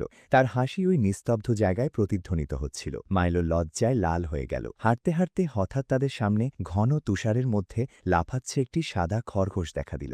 বিস্কো সঙ্গে সঙ্গে তার ধনুক টেনে সেটিকে পরিয়ে দেওয়ার চেষ্টা করল, কিন্তু মাইলো হঠাৎ মুহূর্তটা কাজে লাগিয়ে মাঝখানে হস্তক্ষেপ করল। সে বোস্ট্রিং টেনে একটি তীর ছুড়ল, কিন্তু কাঁপা হাতে তীরটি ঠিকমতো লক্ষ্য ভেদ করতে পারল না। যদিও তীরটি সঠিকভাবে যায়নি, তা কিন্তু ফাঁদ তৈরি করে ছড়িয়ে পড়ল এবং খরগোশ সেখানে আটকে গেল। বিস্কো কিছু মুহূর্তের জন্য অবাক হয়ে গেল, আর মাইলো হাসি মুখে বলল যে সে স্পাইডার সিল্ক ব্যবহার করে বিশেষ তীর বানিয়েছে। সৃজনশীল এবং কার্যকরী এই কৌশল দেখে বিস্কো ঠান্ডা কণ্ঠে বলল, এটা শুধু এক ধরনের চিটিং। তবে তার চোখে মাইলোর বুদ্ধিমত্তা স্পষ্ট দেখা যাচ্ছিল। তাদের বেশি দূরে যাওয়া হয়নি, তখনই তারা দেখল সেই পিঙ্ক হেয়ার্ড মেয়েটি, যা তুষারের ঘন স্তরের মধ্যে জমে কাদা হয়ে পড়েছিল এবং তার শরীর প্রায় শক্ত। তারা দ্রুত তাকে নিকটস্থ একটি ছোট গুহায় নিয়ে গেল, যাতে সে গরম হতে পারে। মাইলো বিস্মিত হয়ে ভাবল সে এখানে কিভাবে আগে পৌঁছেছে। মেয়েটি স্বীকার করল যে সে মন্দিরে একটি পুরনো হেলিকপ্টারের মেরামত করেছিল, যা এখান থেকে উড়েছিল, কিন্তু দুর্ভাগ্যবশত সেনার অ্যান্টি এয়ারক্রাফট গান সেটিকে গড়িয়ে ফেলেছিল। এটি শুনে বিস্কো সঙ্গে সঙ্গে একটি কড়া মন্তব্য করল, এটাই কর্মফল। যারা ভালো করে তাদের ভালোই ফিরে আসে, যারা খারাপ করে তাদের শাস্তি ভোগ করতে হয়। মেয়েটি রেগে বলল, আমি সচেতনভাবে কখনো খারাপ কিছু করিনি, সবটাই ভাগ্যের প্ররোচনা। জীবনের ধারা আমাকে এক বিপদ থেকে আরেক বিপদে ঠেলে দিচ্ছিল। তার কথায় হতাশা ঝলক দিচ্ছিল। সে গুঞ্জরি বিস্ফোরিত কণ্ঠে বলল, হয়তো আমার মরাটাই উচিত এই সব থেকে মুক্তি পাওয়ার জন্য। বিস্কো একটি গরম ধাতব টুকরা তুলে তার মাথায় চাপালো, যেন তার ইচ্ছাশক্তি পরীক্ষা করছে। সে সঙ্গে সঙ্গে চিৎকার করে উঠল এবং রাগে কাঁপতে লাগল। তবে এই প্রতিক্রিয়া প্রমাণ করল যে সে আসলে মারা যেতে চায় না। কিছুটা স্বাভাবিক হয়ে আসার পর তারা তিনজনই তাদের যাত্রা চালিয়ে গেল। কিন্তু বিস্কো অতিরিক্ত সঙ্গী পছন্দ করল না। সে এবং পিঙ্ক হেয়ার্ড মেয়েটি নিয়মিত ঝগড়া করত। তাদের বিতর্ক দেখে জয়েন্ট ক্র্যাবও বিরক্ত হয়ে তার পায়ে দিয়ে তাদের দুজনকে মাটিতে ফেলে সতর্ক বার্তা দিল। অবশেষে গ্রুপটি একটি ব্যবসায়ী শিবিরে পৌঁছাল, কিন্তু সেখানে কেউও নকল মুদ্রা গ্রহণ করছিল না। ফলে তারা কিছুই কিনতে পারছিল না। ব্যবসায়ী পরামর্শ দিল, তোমরা ক্র্যাবটা এখানে রেখে আসলে আমরা ডিল করব। কিন্তু বিস্কো সঙ্গে সঙ্গে তা মানল না। এই দ্বিধার মধ্যে পিঙ্ক হেয়ার্ড মেয়েটি তার বুদ্ধিমত্তা দেখালো। নিজের নারীসুলভ দৃষ্টিকোণ ব্যবহার করে সে আলোচনা করল যে শুধু প্রয়োজনীয় খাবারের জিনিসের জন্যই ডিল করা হবে। গ্রুপটি এগোতে এগোতে একটি পরিত্যক্ত রেলওয়ে স্টেশনে পৌঁছালো, যার প্রবেশদ্বার বরফে ঢাকা। এবার জয়েন্ট ক্র্যাব তার শক্তি ব্যবহার করে ঘন বরফ ভেঙে নিচে রাস্তা খুলে দিল। জায়গাটা সম্পূর্ণ অন্ধকার ছিল, কিন্তু বিস্কো যখন তার গ্লোয়িং ফাঙ্গাস ছড়ালো তখন নীল জামনি রহস্যময় আলো চারপাশে ছড়িয়ে পড়ল। মাইলোর মনে হলো যেন সে অন্য কোনো জগতে চলে গেছে। তারা কিছু পুরনো ইঞ্জিন পেল। ভাগ্যক্রমে একটি ইঞ্জিন এখনও কাজ করছে, কিন্তু কন্ট্রোল প্যানেলে কয়েন দিতে হতো, যা তখন অনেক পুরনো মুদ্রা। পিঙ্ক হেয়ার্ড মেয়েটি আবার তার যান্ত্রিক দক্ষতা দেখালো। সে মেশিনের ঢাকনা খুলে জটিল তারগুলো ঠিক করল। মাইলো আর ডিস্কো বিস্ময়ে তাকিয়ে থাকলো, আর সে জানালো যে তাকে আগে একজন দাস হিসেবে ধরে রাখা হয়েছিল এবং ফ্যাক্টরিতে কাজ করতে বাধ্য করা হয়েছিল। সেখানে অনেকেই রাষ্ট্ররোগে ভুগছিল। ঠিক তখনই সে মেশিনের এক্সপার্ট হয়ে পালিয়ে আসতে সক্ষম হয়। যখন সে মেরামতে ব্যস্ত ছিল, মাইলো আর ডিস্কো আগের পাশে বসে গরম খাবার খাচ্ছিল। মাইলো বলল, বিস্কোর সঙ্গে ভ্রমণ করতে পেরে আমি খুশি। নতুন জিনিস শিখছি আর মানুষের জন্য ওষুধ খুঁজে বের করার অনুপ্রেরণা পাচ্ছি। সে বিস্কোর কাছে তার দাদুর সম্পর্কে জানতে চাইল। বিস্কো বলল, যদিও তিনি আমার জৈবিক দাদা নন, কিন্তু তারা আমার একমাত্র পরিবার ও মেন্টর, যারা আমাকে আর্চারি থেকে শুরু করে সার্ভাইভাল পর্যন্ত সবকিছু শিখিয়েছেন। সেই কঠোর পাঠ আমাকে অনেকবার জীবনের ও মৃত্যুর মধ্যে ঠেলে দিয়েছে, কিন্তু সেই বন্ধনের কারণে আমি যে কোনো মূল্যে তাদের বাঁচাতে চাই। কাহিনী শুনে মাইলো মুগ্ধ হয়ে গেল। তারপর সে নরমভাবে বলল, ঠিক এই প্রেম এবং সংযুক্তি মানুষকে এত যত্নশীল বানায়। পিঙ্কহেড মেয়েটি সব শুনল। তার মুখ লাল হয়ে গেল। সে লজ্জিত আর একটু ভীত ছিল, তারপরও হালকা করে হাসল। অবশেষে সে ইঞ্জিন ঠিক করল। ঠিক তখনই মাইলো আর বিস্কো ট্রেনে ওঠার জন্য যাচ্ছিল। পিঙ্কহেড গার্ল একটু হেজিটেট করছিল। বিপদে ভয় পেয়ে তাদের সাথে যাওয়ার সিদ্ধান্ত নিল না। তারা তাকে জোর করল না, শুধু তার নাম জানতে চাইল। প্রথমে সে সতর্ক ছিল, পরে মাইলোর প্রতিশ্রুতিতে সে নরমভাবে বলল, আমার নাম টাইরোল। মাইলো হাসল এবং তার সুন্দর নামের প্রশংসা করল, যা তাকে আবেগপ্রবণ করে দিল। যখন ট্রেন চলল, মাইলো প্রতিশ্রুতি দিল যে তারা আবার দেখা করবে এবং তাদের যাত্রার গল্প শেয়ার করবে। টাইরোল তার বন্ধু হিসেবে ধন্যবাদ জানাতে চেয়েছিল, কিন্তু লাজুক হওয়ায় সে শুধু নিজের মনে রাখল। কিন্তু শান্তি বেশি দিন স্থায়ী হল না। হঠাৎ জয়েন্ট অক্টোপাসিসের একটি ঝাঁক ট্রেনে আক্রমণ করল। ডিস্কো সঙ্গে সঙ্গে লড়াইয়ে ঝাঁপ দিল এবং মাইলোর উপর ভরসা রাখল যে সে সাহায্য করবে। প্রথমে মাইলো একটু আতঙ্কিত ছিল, কিন্তু তারা একসাথে ছোট অক্টোপাসগুলো হারালো। ঠিক তখনই একটি বিশাল অক্টোপাস উপস্থিত হল। তার টেন্টাকেল প্রসারিত করে বিস্কোকে জোরে ধরে ফেলল। মাইলো ক্র্যাবকে ইঞ্জিন তার মুখে রাখার নির্দেশ দিল, কিন্তু লক্ষ্য করার সময় তার হাত কাঁপছিল। বিস্কো তার পাশে দাঁড়ালো। কাঁধে কাঁধ মিলিয়ে তারা বোস্ট্রিং টেনে একসাথে নিশানা ঠিক করল। তীর ইঞ্জিনে আঘাত হাল এবং জোরালো বিস্ফোরণ হল। মনস্টারটি সেই মুহূর্তেই শেষ হয়ে গেল। বিপদ এড়িয়ে ট্রেন লক্ষ্য ভালির দিকে এগোল। এটি সেই জায়গা যেখানে ফাঙ্গাস প্রোটেক্টররা নাম রেখেছিল এবং যেখানে তাদের কাঙ্ক্ষিত ফাঙ্গাস ছিল। নিচের দৃশ্য নিঃশ্বাস বন্ধ করে দেওয়ার মতো সুন্দর ছিল। হঠাৎ তারা দেখল একটি বিশাল পাখি একটি অক্টোপাস ধরে আকাশে উড়ছে, কিন্তু ঠিক সেই সময়ে একটি জয়েন্ট স্নেক এসে তাদের গ্রাস করল। বিস্কো তাড়াতাড়ি চিহ্নিত করল যে এটি রস্ট খাওয়া ফাঙ্গাস বহনকারী সাপ প্রজাতি এবং সে ঝুলোর মাধ্যমে আক্রমণ করার চেষ্টা করল, কিন্তু তার সব আঘাত অকার্যকর হল। এই উত্তেজনাপূর্ণ মুহূর্তে হঠাৎ মাইলোর বোন পাউ কোথাও থেকে হাজির হল। তার চোখের রেশ স্পষ্ট দেখা যাচ্ছিল এবং মন শুধু এক জিনিসে কেন্দ্রীভূত ছিল, ভাইকে ফিরিয়ে আনা। সে বিস্কোকে বলল যে আমার ভাইকে ফেরত দাও, কিন্তু বিস্কো শান্তভাবে উত্তর দিল, মাইলো নিজের ইচ্ছায় আমার সাথে এসেছে। আমি তাকে আমার শক্তি দিয়ে বাঁচাচ্ছি, কারো জোর করা হচ্ছে না। মাইলো সম্মতিতে মাথা নাড়ল, কিন্তু পাও এখনও রেগেছিল এবং শোনার মতো মনোযোগী ছিল না। বিস্কো তার ছোট্ট ক্ষিপ্র প্রকৃতির কারণে ইচ্ছেকৃতভাবে পাওকে প্রভোগ করল, ফলে সে আরও রেগে গেল। পরিস্থিতি আরও অস্বস্তিকর আর উত্তেজনাপূর্ণ হয়ে উঠল। ঠিক তখনই হঠাৎ জয়েন্ট স্নেক এগিয়ে ঝাঁপিয়ে পড়ল। এবার লক্ষ্য তারা দুজনই। পাও দ্রুত বাইক পিছনের দিকে ঘুরাল, কিন্তু হঠাৎ শক্তিশালী আক্রমণে সে সাপের চাপে ধরা পড়ল এবং টেনে নিয়ে যাওয়া শুরু হল। মাইলো আতঙ্কিত হয়ে গেল। সে দ্রুত ক্র্যাবে চড়ে চেস শুরু করল এবং জোরে জোরে তার বোনকে ডাকল। ঝুঁকিপূর্ণ টিম ওয়ার্কে মাইলো ক্র্যাবকে সরাসরি সাপের ওপর আক্রমণ করার নির্দেশ দিল। সাপের ধরন আলগা হওয়ায় পাউচ পড়ে গেল। বিস্কো সঙ্গে সঙ্গে তা ধরল এবং বিপদ থেকে সরিয়ে নিল। কিন্তু ঠিক তখনই সাপ ক্র্যাবের ক্লোর চাপে ধরল। বিস্কো উত্তেজনায় ছিল, ক্রমাগত বোস্ট্রিং টানছিল এবং তীর ছুড়ছিল, কিন্তু কোনো প্রভাব পড়ছিল না। তখন মাইলো চেঁচিয়ে বলল, আমাদের তার উপর ভরসা রাখতে হবে। সে ধনুকের দড়ি টানল, মনোযোগ দিয়ে নিশানা করল এবং তীর ছুড়ল। তীর একটি ভঙ্গুর স্থানে লাগল এবং ক্র্যাব কেটে গেল। ক্র্যাব মুক্ত হল, কিন্তু এবার মাইলো সাপের মুখের ঠিক সামনে ছিল। জীবন মরণ মুহূর্তে বিস্কো এবং পাও একসাথে কাজ করল। পাও তার বাইকে সরাসরি এগোল, আর বিস্কো মাইলোকে ধরার জন্য ঝাঁপ দিল। তিনজনই নিচে পড়ল এবং মনস্টারের মুখে চলে গেল। সাপের শরীরের ভিতরে মাইলো এবং বিস্কো ফাঙ্গাস ঢেলে দিল। ফাঙ্গাস ব্লাস্ট হওয়ার সঙ্গে সঙ্গে বিস্কো পাওয়ের অস্ত্র দিয়ে সাপের খুলি ভেদ করল। তিনজনই ডিসাইজাম জাম্প করল এবং ঘামের মধ্যে ভিজে নিরাপদে মাটিতে নামল। তাদের চোখে এখনও দৃঢ় সংকল্পের ঝিলিক ছিল। মাইলো তার বোনের সঙ্গে মিলিত হয়ে অবশেষে তাকে বোঝাল যে সে বাধ্য হয়ে নয়, বরং তাকে বাঁচানোর জন্য বিস্কোর সঙ্গে গেছে। তারা সাপের লাশ দেখল এবং তার শরীরে অদ্ভুত ফাঙ্গাস জন্মাতে দেখল। মাইলো নিশ্চিত হয়ে গেল যে এটি রস্ট খাওয়া ফাঙ্গাস, যেটি তারা খুঁজছিল। বিস্কো একটি মাশরুম ভেঙে পরীক্ষা করতে চেষ্টা করল, কিন্তু সেটি সাধারণ মাশরুমের মতোই ছিল। সে সন্দেহ করল হয়তো তারা ভুল পথে আছে। পরাজয় স্বীকার করতে নারাজ বিস্কো নতুন একটি সাপ খুঁজে বের করার সিদ্ধান্ত নিল। মাইলো চেয়েছিল প্রথমে তার চিকিৎসা হোক, কিন্তু বিস্কো তার কথা উপেক্ষা করল, এমনকি ধাক্কা দিয়ে দূরে সরিয়ে দিল। ঠিক তখনই মাইলো কিছু অস্বাভাবিক দেখল। সে লক্ষ্য করল যে যেমন মাত্র বিস্কোর রক্ত মাশরুমের উপর পড়ল, ফাঙ্গাস অদ্ভুত প্রতিক্রিয়া দেখালো। এটি দেখে শেষ পর্যন্ত বিস্কো মাইলোকে তার আঘাতে ব্যান্ডেজ বাঁধতে দিল। মাইলো উৎসুক হয়ে তার রক্তের গ্রুপ জিজ্ঞেস করল, কিন্তু সে জানতই না রক্তের গ্রুপ কি। মাইলো মনে করল তার দাদাও ঠিক একই কথা বলতেন। তখন তার সন্দেহ হলো ফাঙ্গাস প্রোটেক্টরদের রক্তে কোনো বিশেষ উপাদান থাকে, যার কারণে এই রস্ট খাওয়া ফাঙ্গাস কাজ করে। আইডিয়া মাথায় আসতেই মাইলো লাজুকভাবে বলল, আমি একটু রক্ত চাই এক্সপেরিমেন্টের জন্য। এই কথোপকথন দেখে পাওয়ের দৃষ্টিভঙ্গি ধীরে ধীরে বদলাতে লাগল। সে চুপচাপ বিস্কোকে পর্যবেক্ষণ করতে লাগল।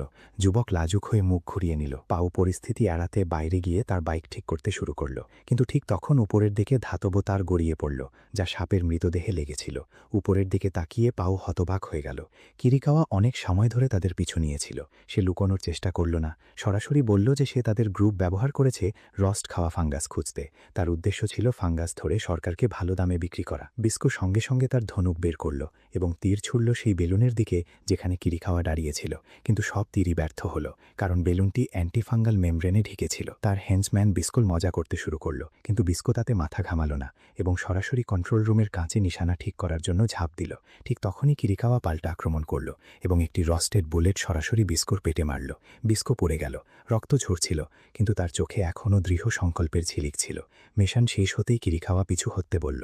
পরের সকালে পরিস্থিতি শান্ত হল। পাও বুঝতে পারল এবার তার কাছে আর কোনো বিকল্প নেই। সে বিশ্বাস করে মাইলোকে বিস্কোর কাছে পাঠালো এবং একা ফিরে গেল। যাওয়ার সময় মাইলো তার বোনকে 2 ডোজ ওষুধ দিল, একটি শহরে নিয়ে যাওয়ার জন্য এবং একটি বিস্কোর দাদার জন্য। সে বিস্কোর জন্য নিজের অংশ রেখে গেল, কারণ তার আঘাত অনেক গভীর ছিল। চিকিৎসা না করলে সংক্রমণ ছড়াতে পারত। বিস্কো প্রথমবার তাকে মৃদুকণ্ঠে নাম ধরে ডাকল। পাও হেসে উঠল এবং তার মুখ লাল হয়ে গেল। কিন্তু যখন পাও তার ক্যাম্পে ফিরল, তখন সে চমকে গেল। তার সব সৈনিক ইতিমধ্যে কন্ট্রোলের মধ্যে ছিল। সে সঙ্গে সঙ্গে ট্র্যাপে ফেসে গেল এবং কিরিকাওয়া তাকে ধরে ফেলল। সে বিস্কোর দাদাকেও হোস্টেস বানিয়ে নিয়েছিল। এদিকে মাইলো এবং বিস্কো পুরোপুরি সজ্জিত এক কেবিনে বিশ্রাম নিচ্ছিল। বিরাম নেওয়ার বদলে বিস্কো ক্র্যাবের সঙ্গে খেলা নিয়ে ব্যস্ত ছিল। সে তার জাদুর দণ্ডকে উপেক্ষা করছিল, এমনকি সব কাজ মাইলোর ওপর ফেলে দিচ্ছিল। মাইলো বিরক্ত এবং চিন্তিত হয়ে পড়ল। খাবার বানাতে বানাতে সে রেগে রেগে বাজে কথা বলছিল। ঠিক তখন টিভিতে কিরিকাওয়ার খবর দেখে মাইলোর মুখ সাদা হয়ে গেল। বিস্কো ফিরে এলে মাইলো কাজ দেখানোর চেষ্টা করল, কিন্তু তার চোখে চিন্তাটা লুকানো গেল না। বিস্কো কিছু অদ্ভুত অনুভব করল। সে মাইলোর তৈরি খাবার চেখে দেখল এবং তৎক্ষণাৎ বুঝতে পারল যে এতে স্লিপিং ড্রাগ রয়েছে। তাকে সন্দেহ হল যে মাইলো তাকে কিছু লুকাচ্ছে এবং অনুমান করল যে পাউ বিপদে আছে। বিস্কো দাবি করল সে জানে পাউ কোথায় বন্দী এবং সে তাকে সঙ্গে সঙ্গে উদ্ধার করবে। কিন্তু মাইলো থামালো, বলল যে তার গুরুতর অবস্থায় এটি একটি আত্মহত্যা মিশন হবে। বিস্কো তার কথা উপেক্ষা করল এবং দুজনের মধ্যে হিটেড আর্গুমেন্ট শুরু হল। মাইলো তাকে থামাতে বডি লিফট করল। তার কণ্ঠ কেঁপে উঠল এবং বলল যে সে বিস্কোকে শুধুমাত্র বন্ধুত্বের কারণে বিপদে ফেলতে পারবে না। সব দায়িত্ব এক কাঁধে রাখা যায় না। শেষমেশ মাইলো চুপচাপ তার প্রিপেয়ার্ড ডেটা এবং লিথাল ড্রাগ বের করল। তার চোখে দৃঢ় সংকল্প ছিল, তার বন্ধুর সঙ্গে প্রতিটি চ্যালেঞ্জ মোকাবেলা করা। কিন্তু বিস্কো তাৎক্ষণিকভাবে তাকে ধাক্কা দিয়ে ফেলে দিল। মনে হলো সে বেশি ক্রূর হয়ে গেছে। মাইলো তার সঙ্গী ছিল। এই বিভ্রান্তির মুহূর্তে মাইলো তাকে ইনজেকশন দিল এবং বিস্কো গভীর ঘুমে চলে গেল।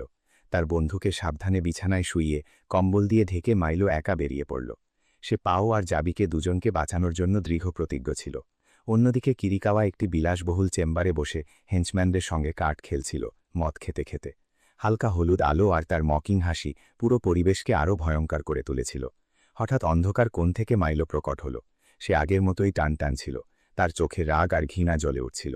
সে এখনও সেই নিষ্ঠুরতা মনে করছিল যখন কিরিকাওয়া তার বোনের ওপর অত্যাচারের ভিডিও ফুল এইচডি মানে টিভিতে সম্প্রচার করেছিল। ভিডিওটি ছিল আনসেন্সার্ড এবং কিরিকাওয়া হুমকি দিয়েছিল যদি মাইলো রস্ট ইটিং ফাঙ্গাসের সিক্রেট না বলে তবে তার বোন আর জাবির জীবন ঝুঁকিতে পড়বে। মাইলো দাঁত কচকচ করে বলল, প্রথমে আমার বোনকে ছাড়ো, তারপর ডিলের কথা বলো। কিরিকাওয়া কোল্ড স্মাইল দিয়ে মঞ্জুর করল না। সে বলল, যদি আমি আগে তাকে ছাড়ি আর তুমি পালিয়ে যাও। মাইলো ফেক অ্যাক্ট শুরু করল। সে টেস্ট টিউব আর ওষুধের বোতল বের করল, ফর্মুলা বানানোর নাটক করল। কিরিকাওয়ার চোখ বিস্ময় এবং লোভে চমকে উঠল, কিন্তু মাইলোর প্রতিটি মুভ একটি ফাঁদ ছিল। হঠাৎ টেস্ট টিউব থেকে ঘন লাল ধোঁয়া ছড়িয়ে পড়ল। সেই প্যারালিসিস ধোঁয়া কিরিকাওয়ার শক্তিশালী বডিগার্ডকে পলকে মাটিতে ফেলল। মাইলো লাইটনিং স্পিডে তীর ছুঁড়ে মারল। প্রতিটি লক্ষ্য নিখুঁত। সমস্ত সৈনিক মাটিতে লুটিয়ে পড়ল। এরপর সে কিরিকাওয়ার উপর সরাসরি আক্রমণ চালাল। ছুরি দিয়ে একাধিকবার আঘাত করল। এটা তার বোনের জন্য রিভেঞ্জ ছিল। এক মুহূর্তের জন্য মনে হল সে জিতেছে, কিন্তু কিরিকাওয়া চতুর ছিল। হঠাৎ সে মাইলোর উপর কাউন্টার অ্যাটাক করল। একটি বিষাক্ত তীর তার শরীরে ঢুকে গেল। মাইলো নিচে তাকাল। রক্ত ঝরছে, বিষ তার শিরায় ছড়াচ্ছে। কন্ট্রোল ধীরে ধীরে কমতে লাগল। কিরিকাওয়া কুটু হাসি দিয়ে শকিং সত্যটি বলল, সে কখনো ফাঙ্গাস প্রোটেক্টর ছিল। সে জানে কিভাবে এই ফাঙ্গাল সিক্রেটগুলো কাজ করে। সে বলল, রস্ট ইটিং ফাঙ্গাসের ফর্মুলা ব্যবহার করে সে সুপ্রিম পাওয়ার অর্জন করবে এবং অন্যদের অনেক দূরে এগিয়ে যাবে। এরপর সে মাইলোকে জোর করে সিক্রেট প্রকাশ করতে বলল, না হলে তাকে পাপেট বানিয়ে দেবে। মাইলো দাঁত কচকচ করে সেই প্রস্তাব অস্বীকার করল। কিরিকাওয়া রেগে গিয়ে আরেকটি তীর ছুঁড়ে মারল। তখন দূর থেকে বিস্কো বেরিয়ে এলো। জাবিও নিজের চালাকি দেখাচ্ছিল। সে বন্দিত্বে থাকলেও ইঁদুর ব্যবহার করে তালা ভেঙে বাইরে বেরিয়ে এলো। কিরিকাওয়া রেগে লাল হয়ে গেল। সে মকিং টোনে বিস্কোর দিকে ক্রসবো টানল। বিস্কো প্ররোচিত করে কিরিকাওয়াকে সত্যটা উল্টে দিল যে আসল মাস্টার মাইন্ডই সে, যে ফাঙ্গাস প্রোটেক্টরদের নিয়ে গুজব ছড়িয়েছিল যে তারা রস্ট ছড়ায়। কিরিকাওয়া ট্রিগার টিপতেই যাচ্ছিল, তখনই বিস্কোর গুলি তার হাত চূর্ণ করে দিল। কিন্তু মাইলো বিষের প্রভাবে নিজেকে নিয়ন্ত্রণ করতে পারল না। ভুলক্রমে সে প্রতিশোধমূলক তীর ছুঁড়ে মারল, যা বিস্কোকে আহত করল। কিরিকাওয়া সুযোগটা নিল এবং মাইলোকে জোর করল, না হলে ফাঙ্গাসের সিক্রেট বলো, না হলে তোমার বন্ধু মারা যাবে। এই ক্রিটিক্যাল মুহূর্তে মাইলো শেষমেশ সিক্রেট প্রকাশ করল, কিন্তু কিরিকাওয়া আবারও চতুর বের হল। সত্যটা পেয়ে সে মাইলোকে বলল, এবার তুমি নিজেই বিস্কোকে মেরে দাও। একটি প্রাণঘাতী তীর ছুটল, কিন্তু ঠিক সেই মুহূর্তে বিস্কো নিজের জীবন বাজি রেখে তীরকে মুখ দিয়ে ধরে হিরিয়ে দিল। তীর সরাসরি কিরিকাওয়ার চোখে ঢুকে পড়ল। তার চিৎকারে পুরো ঘর কেঁপে উঠল। সঙ্গে সঙ্গে তার শরীরে মাশরুম জন্মাতে শুরু করল। ফাঙ্গাস দ্রুত ছড়িয়ে পড়ল। সে রাগে ছটফট করতে লাগলো এবং দেয়ালের সাথে মাথা ঘষতে লাগলো। তখন সত্য সামনে এলো। এটি সবই বিস্কোর গুরু জাবির হিডেন স্ট্র্যাটেজি। সে ছায়া থেকে হস্তক্ষেপ করে সবকিছু বদলে দিল। কিরিকাওয়াকে নিয়ন্ত্রণ করার জন্য ফাঙ্গাস অ্যাক্টিভেট করল। এরপর মাইলো আর বিস্কোকে দ্রুত বাঁচালো। যাওয়ার আগে দুজনকে দ্রুত পালানোর নির্দেশ দিল আর নিজে পিছনে থেকে সৈন্যদের আটকে রাখল। বিস্কোর আপত্তি থাকা সত্ত্বেও জাবি দৃঢ় সিদ্ধান্ত নিল। তীর ছুঁড়ে মারল এবং স্পোর্টস বয় ব্যবহার করল, যাতে কাউন্টার অ্যাটাক করার চেষ্টাকারী সৈন্যরা মাদক প্রভাবে লড়তে অক্ষম হয়ে যায়। বাইরে বের হওয়ার পর মাইলো ধীরে ধীরে অসুস্থ হয়ে পড়ল, কারণ রস্টের বিষ তার পুরো শরীরে দ্রুত ছড়াচ্ছিল। বন্ধু বাঁচাতে লড়াই করতে দেখে বিস্কো হাঁটু গেড়ে বসল। হেল্পলেসনেস আর ব্যথা তার বুক কেটে দিচ্ছিল। তখনই লয়াল জয়েন্ট ক্র্যাব দৌড়ে এসে বাকি সৈন্যদের সরিয়ে দুজনকে রক্ষা করল। যদিও মাইলো নিজে গুরুতর আহত ছিল, তবুও সে বিস্কোর হাত শক্তভাবে ধরে রেখেছিল। ব্যথায় বিস্কো পাশে পড়ে গেল। মাইলোর চেতনা ধীরে ধীরে ফেড হতে লাগল। একটা ছোটখাটো স্বপ্নে সে নিজেকে দেখল, তার বোন, দাদা আর বন্ধুদের সঙ্গে একটা ছোট কিন্তু উষ্ণ আন্তরিক উদযাপনে। কিন্তু সেই ছবি ধীরে ধীরে ম্লান হয়ে মিস্টে মিলিয়ে গেল। হঠাৎ করে মাইলো জেগে উঠল। তার নিঃশ্বাস তীব্র, কপাল ঘাম ভেজা। এখন তার পুরো শরীরে টাইট ব্যান্ডেজ বেঁধে আছে। প্রতিটি হরকতেই ব্যথা। চোখের ওপর মোটা পট্টি বাঁধা। মনে হচ্ছিল যেন সে চিরকাল অন্ধকারে আটকে গেছে। ভীতিকর চিন্তাটা ছিল সে চিরকাল এই অন্ধকারে লড়াই করবে, যেন কোনো শেডলেস ব্লাইন্ড মঙ্ক। পাশে বসেছিল বিস্কো, ভাবলাগা চেহারা, কিন্তু কাজের টোনে মাইলোকে আশ্বস্ত করছে। সে বলল, পাবুর কাছ থেকে সে একটা মূল্যবান মাশরুম পেয়েছে এবং সেটা দিয়ে ওষুধ বানানোর চেষ্টা করছে। মাইলো সরাসরি জিজ্ঞেস করল, নিজের ওপর কি তুমি এক্সপেরিমেন্টও করেছ? আশা ছিল বিস্কো নিজেই গিনিপিকের মতো তৈরি হবে, কিন্তু বিস্কো শুধু হালকা একটা হাসি দেখালো আর বলল, আমি ওষুধ বানাতে অনেকবার গিনিপিক হয়ে গেছি। আসলে সে জেনেই মাইলোর চোখের ওপর পট্টি বাঁধেছিল, যেন সত্যটা লুকানো যায়। রস্ট ইনফেকশন এখনও তার শরীরে আছে। মাইলো চুপ হয়ে গেল। গিল্ট অনুভব করল যে তার দ্রুত সিদ্ধান্ত আর রাগ দুজনকেই এই অবস্থায় ফেলেছে। কিন্তু বিস্কো নরম সুরে বলল, দরকার নেই যে আমরা হেরে গেছি, আমরা শেষমেশ জাবি আর পাওকে সফলভাবে রক্ষা করেছি। সে মাইলোকে আশ্বস্ত করল। এই ফলাফলেও আশা জন্মায়। মাইলো তবুও অশান্ত। হঠাৎ সে নিঃশ্বাস ফেলে মিসিভার স্টোনে করল, বিস্কো, তোমার বোনের সঙ্গে ডেটিং করা উচিত। বিস্কো লাফ দিয়ে উঠে গেল, মুখ লাল হয়ে গেল। মনে পড়ল সেই মুহূর্ত যখন বাবু তার মাথায় আয়রন রড মারার চেষ্টা করেছিল। সেই টারবান আর মেয়েটির সঙ্গে রোম্যান্সের কল্পনা শুনে রোমাঞ্চে ভরপুর হয়ে গেল। মাইলো হাসল এবং নরম সুরে বলল, বাবু ভিতর থেকে সংবেদনশীল, বাইরে স্ট্রং হলেও সে রোম্যান্সে অভিজ্ঞ নয় এবং শহরের সবচেয়ে সুন্দর মেয়েদের মধ্যে একজন। বিস্কো একটু কনফিউজড হয়ে শুধু মাথা খুচখুচ করে ফিসফিস করল। দুজনেই হেসে ফেলল। অবশেষে ক্লান্ত মাইলো ধীরে ধীরে ঘুমিয়ে পড়ল। বিস্কো তাকে গভীর ঘুমে দেখল এবং অনুতাপের ঢেউ অনুভব করল। সে বেশি সময় তার সঙ্গে থাকতে পারবে না, কারণ মনে হচ্ছিল সে মাইলোর জন্য ঝুঁকিতে আছে। শেষমেশ সে কষ্টের সিদ্ধান্ত নিল, এখানে আলাদা হয়ে যাওয়া ভালো, যাতে মাইলো নিরাপদ থাকে। অন্যদিকে কিরিকাও এখনও তার ডার্ক স্কিম নিয়ে ব্যস্ত ছিল। সে জাবিকে এক পুরনো ওয়্যারহাউসে নিয়ে গিয়েছিল, যেখানে রস্ট আর তেলের দুর্গন্ধ ভরা। সেখানে সে তার পুরো পরিকল্পনা খুলে দেখাল। সাম্প্রতিক সময়ে বাতাসে রস্ট পার্টিকেল কমে গিয়েছিল এবং ইনফেক্টেড মানুষের সংখ্যা কম ছিল। এর মানে তার শক্তি দুর্বল হয়ে আসছিল। তাই সে একটা ভয়ানক পরিকল্পনা তৈরি করল, কৃত্রিমভাবে রস্ট ফিল্ড বাতাস তৈরি করা। তার উদ্দেশ্য ছিল রস্টে ঢাকা বিশালকায় ননস্টার গলিয়ে রস্ট বুলেট দিয়ে বাতাসের উৎসকে দূষিত করা। যখন সেই ধূলিময় বাতাস ছড়াবে, পুরো পৃথিবী আবারও মহামারীতে ডুবে যাবে। সে ঘোষণা করল সে উপত্যকায় স্নেক স্পিসিসকে ধ্বংস করবে, যাতে রস্ট ইটিং ফাঙ্গাই আর বিকশিত না হয়। জাবিকে বাঁচিয়ে রেখেছিল যাতে সে প্রোটেক্টার্সের গ্রামে ফিরে যাক এবং ইয়াংস্টার্সদের ব্লাড স্যাক্রিফাইসের জন্য মোটিভেট করুক। কিন্তু জাবি সাহসীভাবে প্রতিবাদ করল। চোখে স্পার্ক এবং সে কিরিকাও নাক ভেঙে দেওয়ার জন্য এক জোরালো পাঞ্চ মারল। রক্ত ঝরল। গার্ডরা সঙ্গে সঙ্গে তার উপর ঝাঁপিয়ে পড়ল এবং নিষ্ঠুরভাবে পিটল করল। রেগে কিরিকাও চাকি বের করল এবং তার আঙুল কেটে সাবমিশন করানোর চেষ্টা করল, কিন্তু জাবি ভীত ছিল না, একদম না। ঠিক যখন ব্লেড তার ত্বকে ছুঁইতে যাচ্ছিল, হঠাৎ একজন সোলজার তার চেইন কেটে দিল। সেই সোলজার পেছন ফিরে কিরিকাওর পায়ে জোরালো স্ট্রাইক মেরে দিল, যা এত গভীর ক্ষত তৈরি করল যে কিরিকাওকে মাস্ক খুলতে হল। সবাই স্তম্ভিত। সেই সোলজার ছদ্মবেশে ছিল বিস্কো। বিস্কো সুযোগ পেয়ে কিরিকাওকে শক্তিশালী ঘা মেরে পুড়িয়ে দিল, কিন্তু এই চালাক ফক্স মৃত্যু থেকে বাঁচতে পারল এবং বেসমেন্টে পালিয়ে গেল। জাবি চমকে দেখল বিস্কো রস্ট ইনফেকশনের সঙ্গে লড়াই করছে, কিন্তু বিস্কো কাজের মধ্যে ছিল। সে তার দাদাকে বলল কিরিকাওর ধ্বংস করার উপায় বের করতে, আর নিজেই সে মুখোমুখি লড়বে। চূড়ান্ত যুদ্ধে যাওয়ার আগে তারা একে অপরকে টাইটলি হাক করল, যেন শেষ বিদায়। কিরিকাও সঙ্গে সঙ্গে তার গনসকে সিক্রেট ওয়েপেন আনতে নির্দেশ দিল। এটা ছিল এক ইনসেন্ট জয়েন্ট। হাতে গান নিয়ে সে উন্মত্তভাবে ফায়ার করছিল। বিস্কো তার পায়ে 2টি অ্যারো চালাল। ছাঁচ ফেটে গেল এবং দৈত্য ম্যাগমার মধ্যে পড়ল। যুদ্ধের পরিবেশ টান্স হয়ে গেল। ঠিক যখন বিস্কো কিরিকাওকে অ্যারো দিয়ে শেষ করার চেষ্টা করছিল, সে দেখল তার হাত রস্টের কারণে মারাত্মকভাবে ক্ষতিগ্রস্ত হয়েছে এবং এখন আর টানা সম্ভব হচ্ছে না। কিরিকাও মকিং হাসি দিল, নিজেকে বিজয়ী মনে করল। কিন্তু বিস্কো একটি পাঞ্চ মারতেই গরজ করে বলল, পালানো কোনো কাজের নয়। তারপরেই দুইজনের নির্মম লড়াই শুরু হল। অনেকগুলো বুলেট লাগার পরেও বিস্কো থেমে থাকল না। সে সব গার্ডকে নামালো এবং শেষ পর্যন্ত কিরিকাওর চেহারা শেষ শক্তিশালী পাঞ্চ দিয়ে ভেঙে দিল। তার হাত রক্ত আর রস্টে ভিজে গেল, কিন্তু চোখে এখনও দৃঢ়তা ঝলকাচ্ছিল। কিরিকাও অস্ত্র রিলোড করল এবং শেষ করার চেষ্টা করল। ঠিক তখনই মাইলো হাজির হল। সে একটি তীক্ষ্ণ অ্যারো চালালো, যার কারণে কিরিকাওর কৃত্রিম হাত পড়ে গেল। বিস্কো সঙ্গে সঙ্গে সুযোগ নিল, তার ঘাড়ে লাফ দিয়ে ধরল এবং কিরিকাওকে গলানো রস্টে চাপা দিল। কিরিকাওর চিৎকার পুরো চেম্বারে প্রতিধ্বনিত হল। তারপর হঠাৎ ক্রিমসন ম্যাগমার তীব্র প্রবাহে ডুবে গেল। যুদ্ধ শেষ হল। মাইলো পাশে দাঁড়িয়ে রইল, চোখে অশ্রু আর মুখে উদ্বেগ নিয়ে বিস্কোকে ধিক্কার দিল। কেন সে একা নিজেকে ঝুঁকিতে ফেলে? সে মনে করল সেই প্রমিস যে তারা আগে করেছিল। কিন্তু বিস্কো তার হাতে হাত ধরে বলল, আমার আত্মা তোর সঙ্গে সবসময় থাকবে, তখনও যখন আমার শরীর রস্টে ডুবে যাবে। মরার আগে নিজের মর্যাদা বাঁচানো ভালো। মাইলো কাঁপতে কাঁপতে বিস্কোর বো স্ট্রিং দৃঢ়ভাবে ধরল। চোখে অশ্রু ঝরছিল।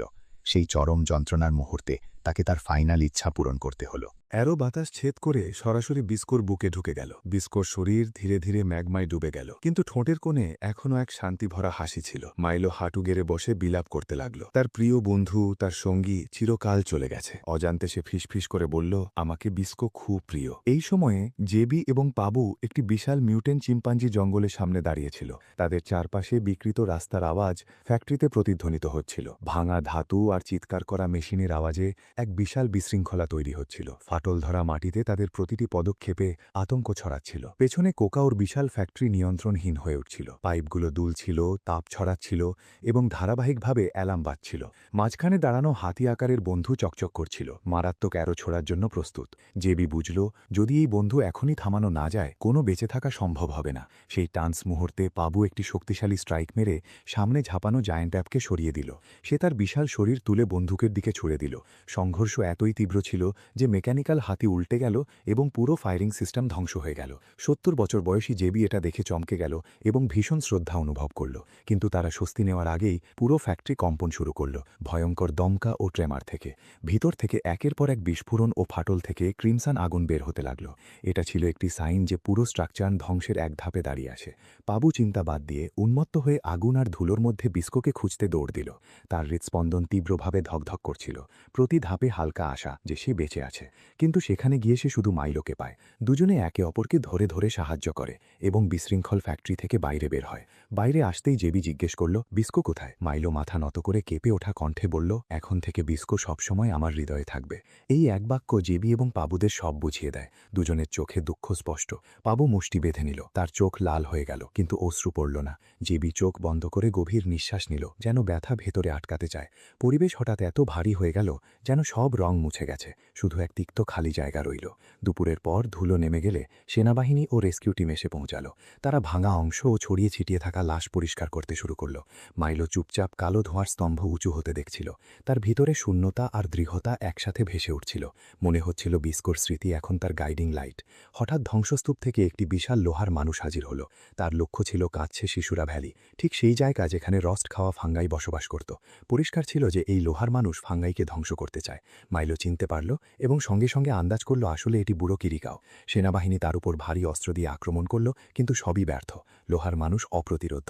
সে শুধু তার ঠান্ডা চোখ সেনাবাহিনীর দিকে ঘোরালো। একটি লক্ষ্য বেছে নিয়ে মারাত্মক রস্ট ব্লাস্ট ছুড়ল। পরবর্তী মুহূর্তে পুরো প্ল্যাটুন কাঁপানো চিৎকারে ডুবে গিয়ে অদৃশ্য হয়ে গেল। বিস্কোর ক্র্যাব বালুর মধ্যে চাপা পড়েছিল।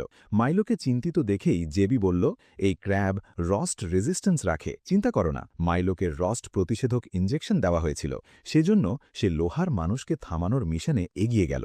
জেবি আর পাবু পিছনে থেকে পরে যোগ দেওয়ার প্রতিশ্রুতি দিল। টাইরোল সেই জায়গায় পৌঁছালো যেখানে পাবুর অপহরণ হয়েছিল। সেখানে তার দেখা হলো কয়েকজন নিরাপত্তা সেনার সঙ্গে, যারা স্পোর্টসের দখল থেকে সাম্প্রতিকভাবে পালিয়ে এসেছে। তারা একটু বিভ্রান্ত ছিল। ঠিক তখনই হঠাৎ একটি মিলিটারি এয়ারক্রাফট অবতরণ করল, লোহার মানুষ ব্যাটালের জন্য সাপ্লাই নিতে। তারা টাইরোলকে জানালো যে বিস্কো ম্যাগমায় মারা গেছে। এটা শুনে সে শক এবং দুঃখে ভেঙে পড়ল। লোহার মানুষ সেই রিজন পার হয়ে গেছে। সেনাবাহিনীর কাছে উন্নত অস্ত্র ছিল, কিন্তু সব চেষ্টা ব্যর্থ। লোহার মানুষ প্রায় অপ্রতিরোধ।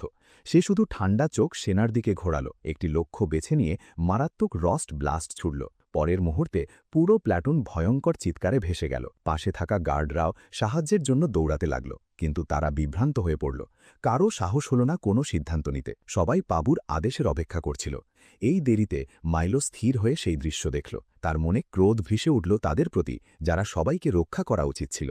এই সময় লোহার মানুষ নির্বিকারভাবে অগ্রসর হচ্ছিল। তার প্রতিটি ধাপ সবকিছু ভেঙে ফেলছিল, ব্যাটলফিল্ডে বিশৃঙ্খলা তৈরি করছিল।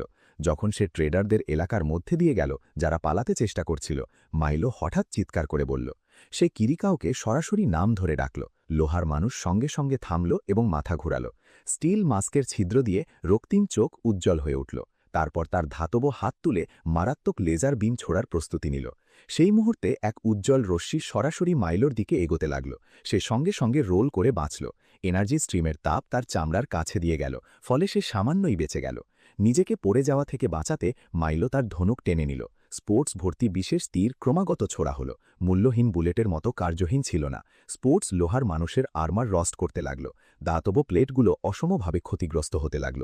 শুটিংয়ের সঙ্গে মাইলো ইচ্ছাকৃতভাবে ঠোঁট এবং উপহাসমূলক মন্তব্য করছিল, যাতে রাক্ষস রেগে যায়। এর ফলে এলাইজের জন্য কাউন্টার অ্যাটাকের অমূল্য সুযোগ তৈরি হল। ঠিক তখন দূর থেকে বজ্রধ্বনি গর্জন করল। জেবি বিশাল ক্র্যাবের পিঠে চড়ে দৃশ্যে হাজির হল। সে জোরে মাইলোকে যোগ দেওয়ার ইঙ্গিত দিল। দুজনে একসঙ্গে আগুন ছুড়ল এবং সমস্ত শক্তি লোহার মানুষের ওপর ঝুঁকিয়ে দিল। তাদের মিশন স্পষ্ট ছিল, তাকে হারানো এবং নিচে ফেলা। রস্ট ঢাকা তীরের বৃষ্টি সেই মেকানিক্যাল জয়েন্টের ওপর পড়ছিল। তবুও লোহার মানুষ অটলভাবে দাঁড়িয়েছিল। তার রাগ আরও তীব্র হয়ে উঠল। হঠাৎ সে মাথা উঁচু করল আকাশের দিকে এবং ভয়ঙ্কর চিৎকার করল। মাইলো এক মুহূর্তের জন্য শিহরিত হয়ে গেল। ইনস্টিংক্ট তাকে সতর্ক করল যে কিছু বিপর্যয় ঘটতে যাচ্ছে। তার নায়ক সুলভ অন্তর্দৃষ্টি ঠিক বলল। চিৎকারের সঙ্গে সঙ্গে একটি বিশাল এনার্জি বোমা আকাশে ছেড়া হলো এবং সরাসরি তাদের ওপরে পড়ল। বিস্ফোরণ এত শক্তিশালী ছিল যে পুরো দল আগুনের ঝড়ের মধ্যে ফেলে চলে গেল। পাবু বুঝতে পারল না তার টাইরোলের সঙ্গে এত হঠাৎ দেখা কিভাবে হলো। দুজনই সঙ্গে সঙ্গে অ্যালায়েন্স করার সিদ্ধান্ত নিল। তারা একটি পুরানো কিন্তু মজবুত লাল গাড়িতে বসে ইঞ্জিন রেভ করল এবং সেই জায়গার দিকে এগোতে লাগলো যেখানে মাইলো লড়ছিল। পথে পরিবেশ অত্যন্ত টেন্স ছিল। টাইরোল, যে সবসময় রিসার্চ পেপার সঙ্গে রাখে, হঠাৎ কিরিকাওয়ের তৈরি মেকানিক্যাল জয়েন্টের ব্লুপ্রিন্ট বের করল। মনে হলো যেন সে স্বর্ণ খুঁজে পেয়েছে। সে ব্লুপ্রিন্ট ছিনতাই করার তাড়না পেল, কিন্তু তার হটকারিতা দিয়ে গাড়ি ব্যারান্স হারালো এবং প্রায় ক্লিফ থেকে পড়ে যেত। টাইরোল অবিশ্বাসে ভাবল যে এই ঝুঁকিপূর্ণ মেয়ে মাইলোর মতো কাজের মানুষের সঙ্গে যুক্ত হতে পারে। অন্যদিকে মাইলো আর জেবি সেই মারাত্মক বিস্ফোরণ থেকে বেঁচে গিয়েছিল। দুজনই জীবিত ছিল, তবে দাম বড় ছিল। জেবির পা মারাত্মকভাবে আহত ছিল এবং এখন সে দ্রুত চলতে পারছিল না। মাইলো তাকে সাবধানে বসালো, দ্রুত প্রথম চিকিৎসা করল এবং রক্ত থামাতে ব্যান্ডেজ বেঁধে দিল। বাকি সময়ে জেবি বোঝানো শুরু করল যে রস্টের ধ্বংস কম নয়, এটি সব কিছু মানুষেরও গিলে ফেলে এবং এটি আটকাতে পারে শুধু রস্ট ইটিং ফাঙ্গাস। মাইলো মাথা নেড়ে ক্ল্যাচ ফিশকে সম্মতি দিল। তারপর সে জেবিকে নিকটবর্তী ট্রেডারদের কাছে রেখে গেল এবং সতর্ক করল যেন সাবধানে থাকে। নিজে একা ক্র্যাবের উপর চড়ল। সে জানত কিরিকাও সেই শহরের দিকে যাচ্ছে যেখানে তার বাচ্চাদের সঙ্গে স্মৃতি জড়িত। ঠিক সেই সময় শহরে আগের বাচ্চারা একত্রিত হচ্ছিল। তারা হোমল্যান্ডের ডিফেন্স নিয়ে আলোচনা করছিল, কিন্তু ব্যান্ডেজ হেড বয়, যে সবচেয়ে বাস্তববাদী চিন্তা করে, বলল যে প্রতিরোধ সম্ভব নয়। বেঁচে থাকার জন্য রিট্রিটই সঠিক। পরে তারা আবার বেঁচে যেতে পারে। এই পরামর্শ গ্রুপকে স্তম্ভিত করল এবং তারা পালানোর সিদ্ধান্ত নিল। যাওয়ার পথে তারা কাঁচা ফাঁদ বসাল যাতে কিরিকাওয়ের অগ্রগতি ধীর হয়। যখন সে পৌঁছল তখন সে বুঝল আর রাগের সঙ্গে কেঁদে উঠল এবং বাচ্চাদের পিছু নিল। বিপদ শুঁকে ফেলার সেন্সের সঙ্গে ওবিডিয়েন্ট বয় সাহসী সিদ্ধান্ত নিল যে সে একাই মনস্টারকে আটকাবে। কিন্তু লিথান লেজার বিম ঠিক স্ট্রাইক দিতে চলছিল। হঠাৎ ক্রিমসন স্পোর্টসের মেঘ তার সামনে ফেটে গেল। সেটা মাইলো ছিল। সে লাইটনিং স্পিডে এসেছে, ধারাবাহিকভাবে তীর ছুঁড়ে চলছিল। স্পোর্টস আর্মারে তারা ঢুকে যাচ্ছিল এবং লাল ধোঁয়া ছড়াচ্ছিল। মাইলো এত চতুর ছিল কারণ ক্র্যাব তাকে প্রতিবার স্প্রিংবোর্ডের মতো সাপোর্ট করছিল। যেমন মাইলো নিচে জাম্প করল, ক্র্যাব ধরে তাকে আবার লঞ্চ করল। এই সিনার্জি তার মোবিলিটি এবং কাউন্টার আক্রমণকে আনস্টপেবল করে দিল। যেদিন ব্যাটল আরও তীব্র হল, পাবু এবং সিকিউরিটি ট্রুজও পৌঁছল। তারা টাইরোলের গাড়ি থেকে লিফট নিয়ে এসেছে। টাইরোল মাইলোকে জীবিত দেখে স্বস্তি পেল এবং তার কাছে দৌড়ে এলো, কিন্তু মাইলো হাত তুলে তাকে থামালো। এখন তাদের সবকিছু ছেড়ে শুধু যুদ্ধের ওপর ফোকাস করতে হবে। মাইলো এখনও সরাসরি এগোতে অড়িয়েছিল, কুরোকাওকে আটকানোর জন্য দৃঢ় ছিল। গ্রুপকে সব হেজিটেশন ছেড়ে একসাথে দৌড়ে ওল্ড সিটির দিকে এগোতে হবে। সেখানে মেয়েরা এবং ব্রোথালের মালিকাও ছিল, যারা মৃত্যুদের সঙ্গে লড়ার প্রস্তুতি নিচ্ছিল। কিন্তু বিপদ এখানেই শেষ হল না। এক ভয়ঙ্কর খবর এলো। আয়রন ম্যান আবার উপস্থিত হল। পথে সে তার পিছনে লাগানো বিশাল প্রোপেলার সক্রিয় করল, যার ফলে রস্টফেয়ার থেকে বাতাসে প্রচণ্ড গতি বের হল। এই বাতাসের জোরে যোদ্ধা প্লেনগুলো শুকনো পাতার মতো পড়ে গেল, এমনকি হেভি ট্যাঙ্কগুলো উল্টে গেল এবং স্ক্র্যাপে পরিণত হল। পুরো ব্যাটেলফিল্ড এলোমেলো হয়ে গেল। রস্ট সবখানে ছড়িয়ে পড়ল এবং সমস্ত মানবিক অস্ত্র ব্যবহার অযোগ্য হয়ে গেল। কিন্তু ভাগ্যক্রমে ক্র্যাবের কারণে মাইলোদের গ্রুপ এখনও বেঁচে আছে। যখন প্রাণঘাতী বাতাস বইছিল, ক্র্যাব তার গোলমোটল শরীরকে ঢাল হিসেবে ব্যবহার করল, এমনকি ধ্বংস থেকে বাঁচাতে গ্রুপকে বালিতে চাপা দিল। কুরোকাও চলে যাওয়ার পরই খনন শুরু হলো এবং সবাই আবার সারফেসে ফিরে এলো। বিশ্রামের সময় না থাকায় মাইলো অবিলম্বে তার শক্তি ধরে রাখার জন্য আরও ফরবিডেন ড্রাগের ইনজেকশন নিল। সে তার বোনকে জেবি এবং বাকিদের কাছে তুলে দিল এবং তাদেরকে নিরাপদ রাখার নির্দেশ দিল। যেখানে তার কথা ছিল, সে আবার ক্র্যাবের পিঠে চড়ল, শক্ত করে ধরল এবং কুরোকাওকে শেষ নিঃশ্বাস পর্যন্ত অনুসরণ করার জন্য প্রস্তুত হল। এদিকে কুরোকাও আয়রন ম্যানকে সরাসরি সিটি ওয়ালের দিকে এগিয়ে যাওয়ার কমান্ড দিল। আর্মির ক্যাননগুলো ধারাবাহিকভাবে ফায়ার করছিল, কিন্তু সবই অকার্যকর হয়ে গেল। আর্মারের ওপর শুধু হালকা বার্ন ম্যাক্সি থেকে গেল। ঠিক যখন সে ধ্বংসাত্মক স্ট্রাইক দিতে চলছিল, মাইলো হঠাৎ জাহির হল এবং একটি তীর ছুঁড়ে তাকে থামাল। পুরো দৃশ্যটি সিটির মানুষরা লাইভ টেলিভিশনে দেখছিল। তাদের বিশ্বাস হতে শুরু করল যে মাইলো এই দুনিয়ার সেভিয়ার হয়ে উঠবে। মাইলো এবং ক্র্যাব আক্রমণের জন্য ছুটল। ক্র্যাব তার বিশেষ ক্ষমতা ব্যবহার করল, একটি পাখির মতো উঁচু লাফ দিল, যাতে মাইলো উপরের দিক থেকে ধারাবাহিকভাবে তীর ছুঁড়ে চলছিল। লাল ধোঁয়ার মেঘ ঘন হয়ে উঠছিল, কিন্তু আয়রন ম্যানের এক শক্তিশালী আঘাত ক্র্যাবকে উল্টে দেওয়ার জন্য যথেষ্ট ছিল। মাইলো মাথার উপর পড়ল, দৃষ্টি ঝাপসা হয়ে গেল এবং সে ধীরে ধীরে অচেতন হতে লাগল। কিন্তু সার্ভাইভাল ইনস্টিংক্ট তাকে হারতে দিল না। তার শরীর এখনও রিফ্লেক্সে কাজ করছিল। মাইলো হঠাৎ উঠে ফাঙ্গাসকে স্প্রিংবোর্ডের মতো ব্যবহার করে আয়রন ম্যানের পিঠে ঝাপটাল। সে ছুরি বের করল এবং বারবার তার শক্ত স্টিল আর্মারে ঘেঁষল। অবশেষে কিছু অংশ লুজ হয়ে বাইরে বের হল। আয়রন ম্যান সঙ্গে সঙ্গে ঘুরে এক ঝটকায় মাইলোকে দেওয়ালের দিকে ছুড়ে দিল। একজন সাধারণ মানুষ তো অনেক আগেই প্রাক্তনদের কাছে চলে যেত। মাইলোর বোন তার ভাইয়ের জন্য চমকে গেল। হঠাৎ যেখানে মাইলো যন্ত্র মানুষকে আঘাত করেছিল, সেখান থেকে বিস্কোর হাত বের হয়ে এলো। সে পুনর্জন্ম নিয়ে ফিরে এসেছে। এটি অবাস্তব মনে হলেও এটা আনকি এনার্জির জগৎ। তাদের এটা ধ্বংস করতে হয়েছে। বিস্কো যন্ত্রমানিস থেকে লাফ দিয়ে মাইলোর দিকে এলো। সে জোরে ঘোষণা করল যে সে ফিরে এসেছে যখন সে প্রাক্তনদের কাছে যাবে। বিস্কো মাইলোর ডাক শুনল। সে তার হাত ধরল এবং তাকে সেই সাথীর সঙ্গে মিলিয়ে দিল যাকে মাইলো সবসময় নিজের সবচেয়ে কাছের মনে করত। মাইলোর চোখ ভিজে গেল, সে বুকের কাছে লেপ্টাল। সেই মুহূর্তে বিস্কো বুঝল যে তার রস্ট ইটেন হাত এখন পুরোপুরি পুনরুদ্ধার হয়েছে এবং আগের চেয়ে আরও শক্তিশালী হয়ে গেছে। তাদের আবেগী হয়ে উঠল। ঠিক তখন ওল্ড কুরোকাও হঠাৎ রাগে আক্রমণ করল এবং আরেক শক্তিশালী ঘুষ মেলল। বিস্কো মাইলোকে ডজ করিয়ে দূরে নিয়ে গেল। এবার সে আগের চেয়ে অনেক বেশি শক্তিশালী ছিল। সে হাত তুলল এবং সঙ্গে সঙ্গে ফাঙ্গাল স্পোর্স জন্মাল, দ্রুত ছড়িয়ে পড়ল এবং পুরো আকারে বিস্তৃত হল। এই কৌশলে বিস্কো মাস্টার গোড়োর মতো কুরোকাওর উপরের দেহের অর্ধেক কেটে দিল। পুনরায় হৃদমের পরে তার ভেতরে নতুন শক্তির সঞ্চার হল। কিন্তু ফাইনাল বস এখনও শেষ হয়নি। কুরোকাওর দেহ কাজ করে চলল। সে তার সমস্ত কম্পোনেন্ট ভেঙে ফেলল, শুধু মাস্ক বেঁচে গেল। মাইলো সঙ্গে সঙ্গে সিদ্ধান্ত নিল, সে আর বিস্কো এখন তাকে চিরতরে শেষ করার জন্য প্রস্তুত ছিল। জাবি মাইলোর কাঁধে হাত রাখল এবং সাপোর্টের ইঙ্গিত দিল। সে তাদেরকে সাহস দিল এবং অনুপ্রাণিত করল যাতে তারা এই শেষ যুদ্ধে সবকিছু দিয়ে লড়াই করে। এই স্পিরিচুয়াল বুস্ট পেয়ে মাইলো আর বিস্কো একসাথে এগিয়ে গেল। হঠাৎ মাইলোকে মনে পড়ল বছর আগের কথা। ফাঙ্গাস স্পোর্স একটি বিশাল সাপের রক্তে মিশে গিয়েছিল এবং বিস্কোর রক্তস্রোতে মিলিত হয়ে তারা আল্টিমেট রস্ট ইটার হিসেবে ট্রান্সফর্ম হয়ে গিয়েছিল। এটি সেই বিশেষ ফাঙ্গি যা রস্ট ধ্বংস করার বিরল ক্ষমতা রাখে। মাইলো পুরোপুরি এটা বুঝত না, কিন্তু সে নিশ্চিত ছিল যে এটি তাদের ডেস্টিনির চান্স। বিস্কো কম্বলে বলল, প্রথম লড়াই করো, পরে বোঝো। যখন সবাই প্রস্তুতি নিচ্ছিল, হঠাৎ কুরোকাওর দেহ ফুলে উঠতে শুরু করল। আয়রন শেল ক্র্যাক করা শুরু করল এবং ঘষতে লাগল। টাইরুল আতঙ্কিত হয়ে দৌড়ে গেল এবং চেঁচাল, থামো, আক্রমণ করো না, আয়রন ম্যান ছড়িয়ে পড়ছে এবং যে কোনো মুহূর্তে বিস্ফোরণ ঘটাতে পারে। শুধু এক ভুল আঘাতই পুরো এলাকা ধ্বংসে পরিণত করতে পারে। সতর্কবার্তা শুনে সবাই স্থির হয়ে গেল, কেউই ঝুঁকি নিতে সাহস করল না। বিস্কো সঙ্গে সঙ্গে ফাঙ্গাল ওয়াল দাঁড় করালো, যাতে রস্টযুক্ত বাতাস আটকানো যায় এবং নিরাপদ দূরত্ব তৈরি হয়। সবাই টাইরোলকে অনুরোধ করল যেন সে কোনো সেশন তৈরি করে। সময় দ্রুত এগোচ্ছিল। টাইরোলের হাত কাঁপছিল, সে পুরনো ব্লুপ্রিন্ট উল্টাচ্ছিল। 10 সেকেন্ডের পরে সে অবশেষে বলল, আয়রন ম্যানের মাথার ভেতরে থাকা হিডেন কন্ট্রোলারই সবকিছু থামাতে পারে।